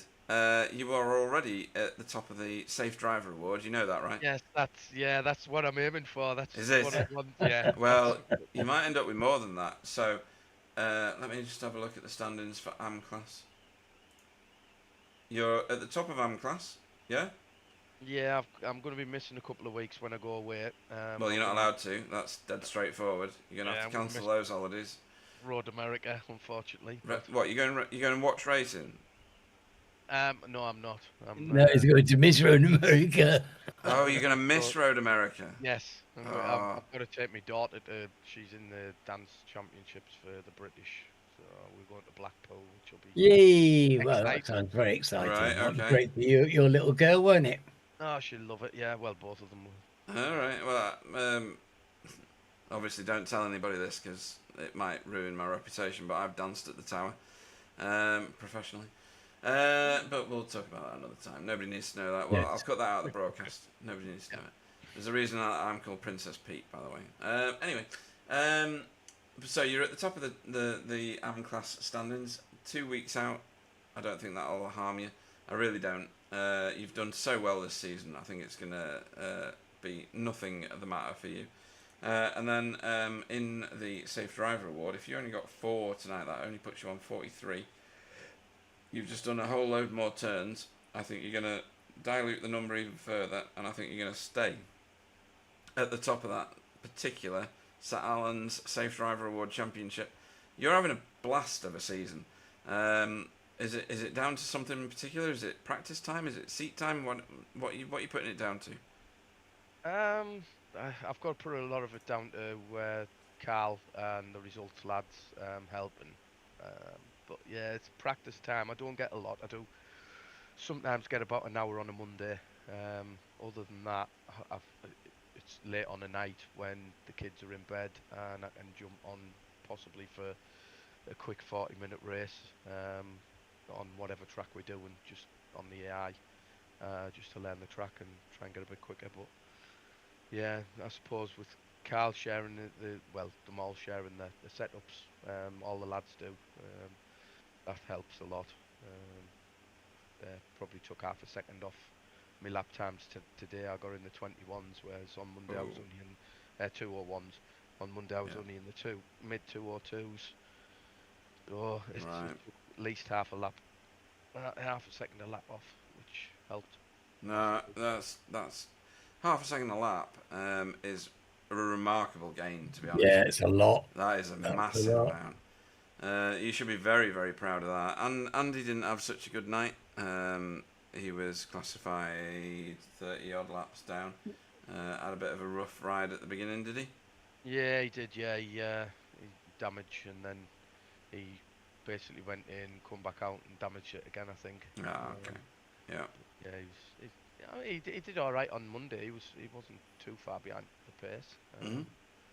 But I don't know how long he was actually practicing for. He got damage on his car, didn't he? So discouraging, when you get in yeah, it is. So early in the race as well. Yeah, it's a long old race. So. Well, you're definitely cheating your I rating, that's for sure. Well, to be honest, I don't get chance to do any officials or anything. Right. So that's why. And my I rating is correct, but since the beginning of this season, I haven't done any officials. I might have done one. Right. I think if you did some now, you would notice a significant difference, because even I can see the behaviour of your car is controlled, it's safe. You know the battles to fight, you know the battles to give up. It's all very visible now. The maturity that you don't realise that you've got is very, very clear to myself. I don't know about you, Alan. But the evolution of your driving style and your driving maturity is incredibly different. I think you'd surprise yourself. Alan, what are your thoughts? I think so as well. I've been driving with Chris for a while, Mm. years. Yeah. I used to drive with him. Now he just buggers off up the track. So, Yeah, Well, so that speaks for itself, really, doesn't it? it does. Yeah, absolutely. good battles, but yeah, lately I haven't. Well, I need to get back into some other racing as well. Enjoying watching you doing, and you're enjoying the racing, Chris. And that's Yeah, what well, counts, it mate. was more of a tactical race, this one, I think. Cause, Yeah. To a point, yeah. You still got to do it quick, Well, right? there was an awful lot of. Well, I did a lot of lifting and coasting. Doesn't matter. Doesn't matter. Lifting coast if you need to. That's part of racing. You know, exactly. everybody else is doing the same thing, right? You just got to do the same thing faster than them. And you started in 20. I'm going to go 5th. Is that right? 25th or 26th. And you finished in 21st. You've got a pile of cars behind you. You've got a good amount of points. You topped your class. What else is there to complain about? Yeah, nothing at all. Exactly. This is my point. I might be brutal in some of these interviews, but for the right reasons. You need to appreciate the journey that you're currently on and the benefits that's come from it, because they are significant, Chris. Yeah, well, when Anthony Hilton dived in the pits for fuel, I don't know if you noticed, but I dropped my pace. I was on the back of, was it? Jura. Yeah, yeah. And I thought, I was keeping an eye on my fuel, and I thought, I ain't going to make the end of it. And it was sort of tactical. If I backed up enough for them to lap me, I had enough to finish. Well, we saw you get well out of the way very quickly of that 4-car train that was steaming towards you. They slowed it themselves down. Yeah, they did, yeah. Yeah, and I was able to stay ahead of them for a good few laps. And then as soon as they got within 2 seconds, I was just watching my mirrors. And I thought, right, halfway around the lap, I thought, right, down this pit straight's the best place. They're going to catch us there. And I just stayed to the left and let them go. And then just took back in and followed them. But I don't know if you saw, I did have an incident. Oh? Is this the one where you ran wide? Clipped the barrier. Oh, no, I didn't see that. We didn't see that, did we? Well, the tyres sort of just died. Right. With 2 laps to go, it was after the 10, 1, 2, 3, 4, 5. On the downhill? Drop down the hill, yeah. Right, and the back end went, and I sort of dropped it down a gear and floored it and caught it, but then it bit and threw me onto the grass. So, right. And I had to come off onto the brakes, try not to hit the barrier. I just clipped it, and it gave us a little bit of damage. Luckily, not enough to send me to the pits. But yeah, I thought after that, I saw Anthony was about 30 seconds behind me, and he'd obviously just pitted, and I don't know if he took tyres or not. But it was like, right, just keep him behind me. I've got this. Right. No, that's good. That's good. That sounds like you've got. Whilst you're part of being in control of the car is being able to control the car out of control. Does that make any sense to anybody? It does to me. And I think you sound like you've got that under the hood, as it were. It's in your toolbox to be able to do that. Even if you did clip it, I reckon if this was a season or 2 seasons ago, that might not have been the outcome. I think your feel for the car is so much better. Yeah, I'd have totaled it. I'd have hit the brakes, lost it, and just hit the barrier. Whereas there, I knew to drop it down a gear and just bury the throttle, and it pulled it back round. But unfortunately, it sort of shot me forward. Well, that's just part of it. Not in the right direction. Yeah. But your real life instincts, like you driving your car at home, kick in. And the first thing you do, if you're in trouble in a car, hit the brakes. Yeah. That's not what you do in a racing situation. You do exactly what you've just said. Either drop a gear or just gas it. And front-wheel drive cars pull themselves straight. And that's what you have to do. It's against all the principles of what you do on the open road. But you've done the right thing. Your instincts are good. And that, for me, is the reason that we have this league. You know, people learn how to race. It's brilliant. It is, and all the teams, all the lads, they all give advice. They're all fantastic. You can't fault any of them. So, no, that's good. And we go to Oschersleben next time. I know you've raced there before because we were there just a couple of seasons ago, I think. How was your experience of that track? I can't even remember it, to be honest. Tight and twisty, and Alan usually giggling. Yeah, I'm sure it'll be a good track. We'll get on there on Monday and have some practice. See if I can get on over the weekend at all. No, well, I'm sure you will at some point. Best of luck to your daughter for the dancing whenever that happens, and we look forward to watching you race next time. Anybody you want to have a specific shout out to before we let you go? Just yourselves and the viewers for watching. Obviously all the results lads and everyone that's helping me on my journey, and keeping me up there at the top of the Top step. Top step. Top am. Top am. Yeah. Well, the main one, Alan, is I want your trophy. I want the Safe Driver Award. So I need feet to stand away when I'm in reverse.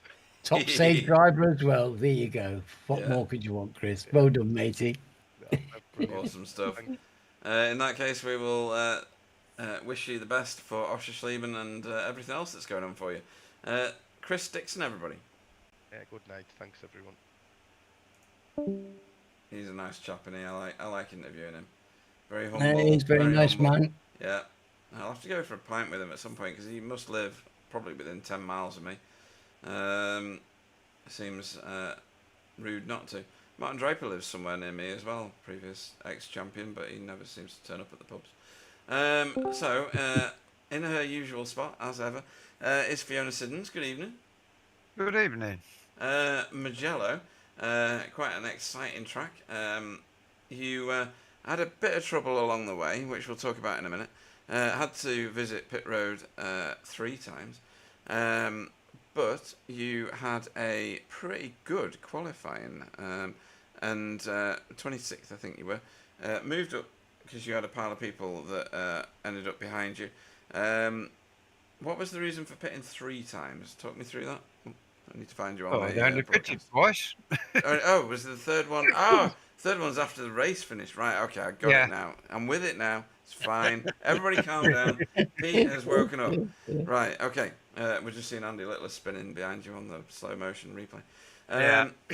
But yeah, so you ended up in the thick of the battles. We saw you going backwards past Chris Dixon at one point. We saw you in the thick of it with Chris and Anthony and Matt Flannery at points in the race. Talk us through your race. It was a case of before the end of the first stint of fuel, the tyres was gone. Right. Yeah, that's interesting. I knew if I swapped tyres that I'd just drop too far back. Yeah, you'd lose a bag of positions, wouldn't you? I did keep getting on Discord and telling my teammate Chris that I was changing tyres at the pit stop. I thought he might fall for it, swap his tyres, and I could catch him again. So you were trying to sell him a puppy, weren't you? I was. Yeah, nice, like it. Did it work? Nope. No. Mugello's a fantastic track, isn't it? It's got a technical aspect to it, but it's also got that raw pace. And use all the track, drivers, because you have to. Hopefully you enjoyed the experience getting around here. I enjoyed it. It's a lovely track to drive.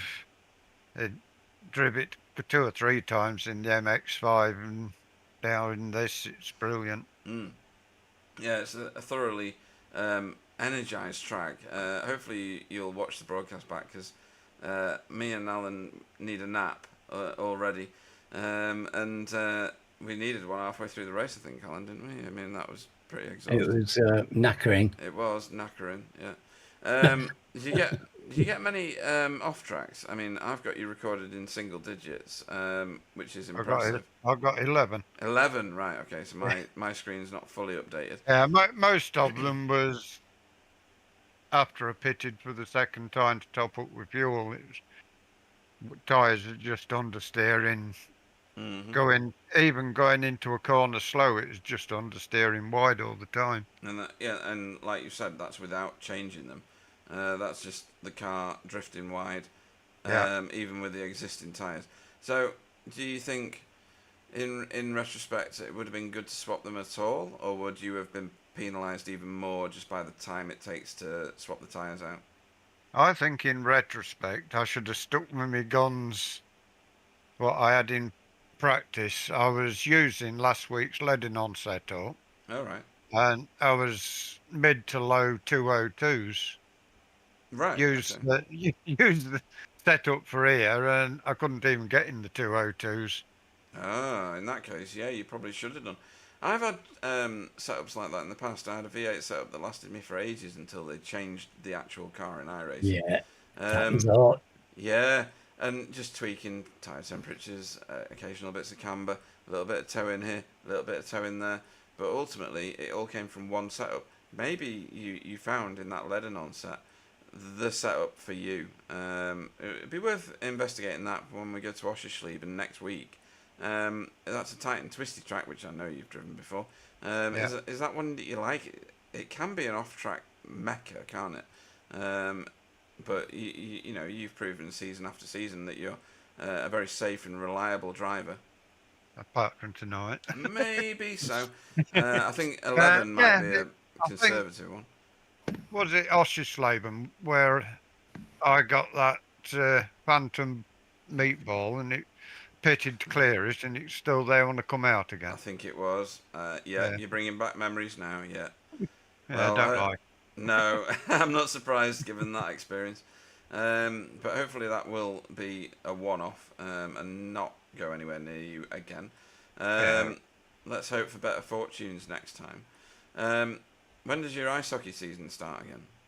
Is it September? September, yeah. We've got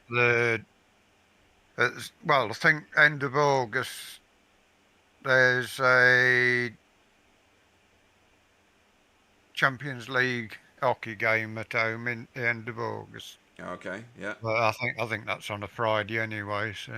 Right. Is your drum kit still up to it? It is, yeah. Excellent stuff.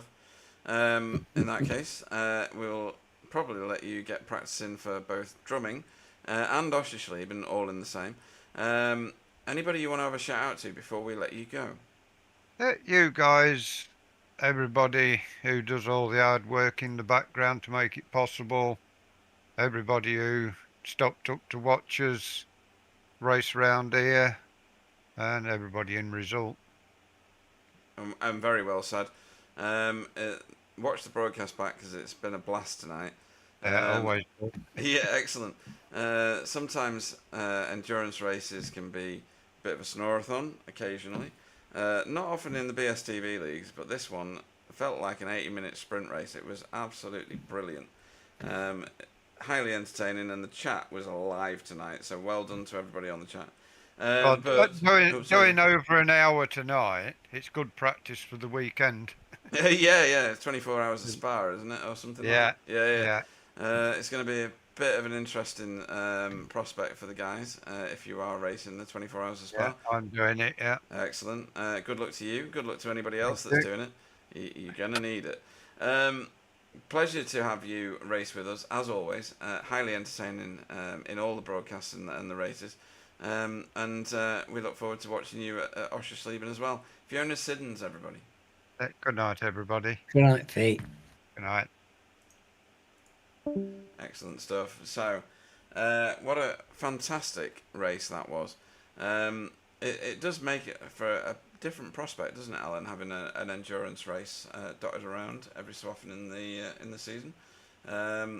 It's mixes it suited me. Bit, I'm not sure it suited all the drivers. No. But I love endurance racing, so you know. Yeah, we saw some people. I'm all up for it, but yeah. Some people it's a very different thing. It is. Some people choosing different tactics. So Pete Newman clearly went for the early stop, catch everybody out, get some free track to race on. It would have worked out for him if we were on the different fuel setting, which it sounds like we're going to move to get that strategy to be able to work. We took half the field. I know. He did. That so was he did very spectacular. well, and yeah, on a different day, but yeah. And it was an outstanding drive tonight. There was everybody worked so hard, didn't they? They did. I know I've already shown my hand, to be honest, on who Well, my driver you're of the going to meeting go was. with Logan, I presume. I am, yeah, and that's gonna let him gain a number of positions on everybody, because that'll put him on 4 points. But his don't know why it's done that. My ID has suddenly rejected me from my own website. Why? How dare you? I'm back in now though, so it's fine. Oh no, I'm not. All right. Something weird is going on with the BSTV website, so we might have to come back to that later. Oh no, I'm back in again. Oh, weird.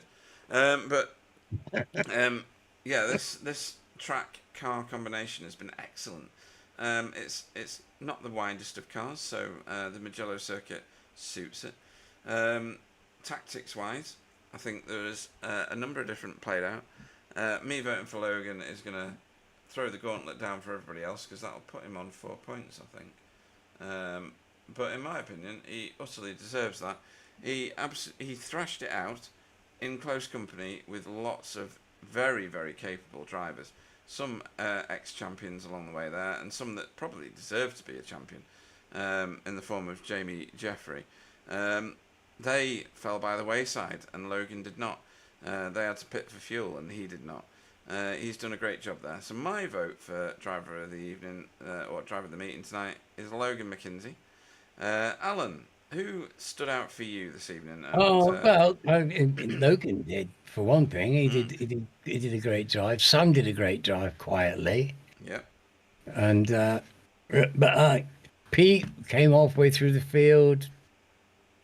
But I'm lucky Wookie Walker for me, I'm afraid. Wow, right, okay. And I thought Stephen was fantastic tonight.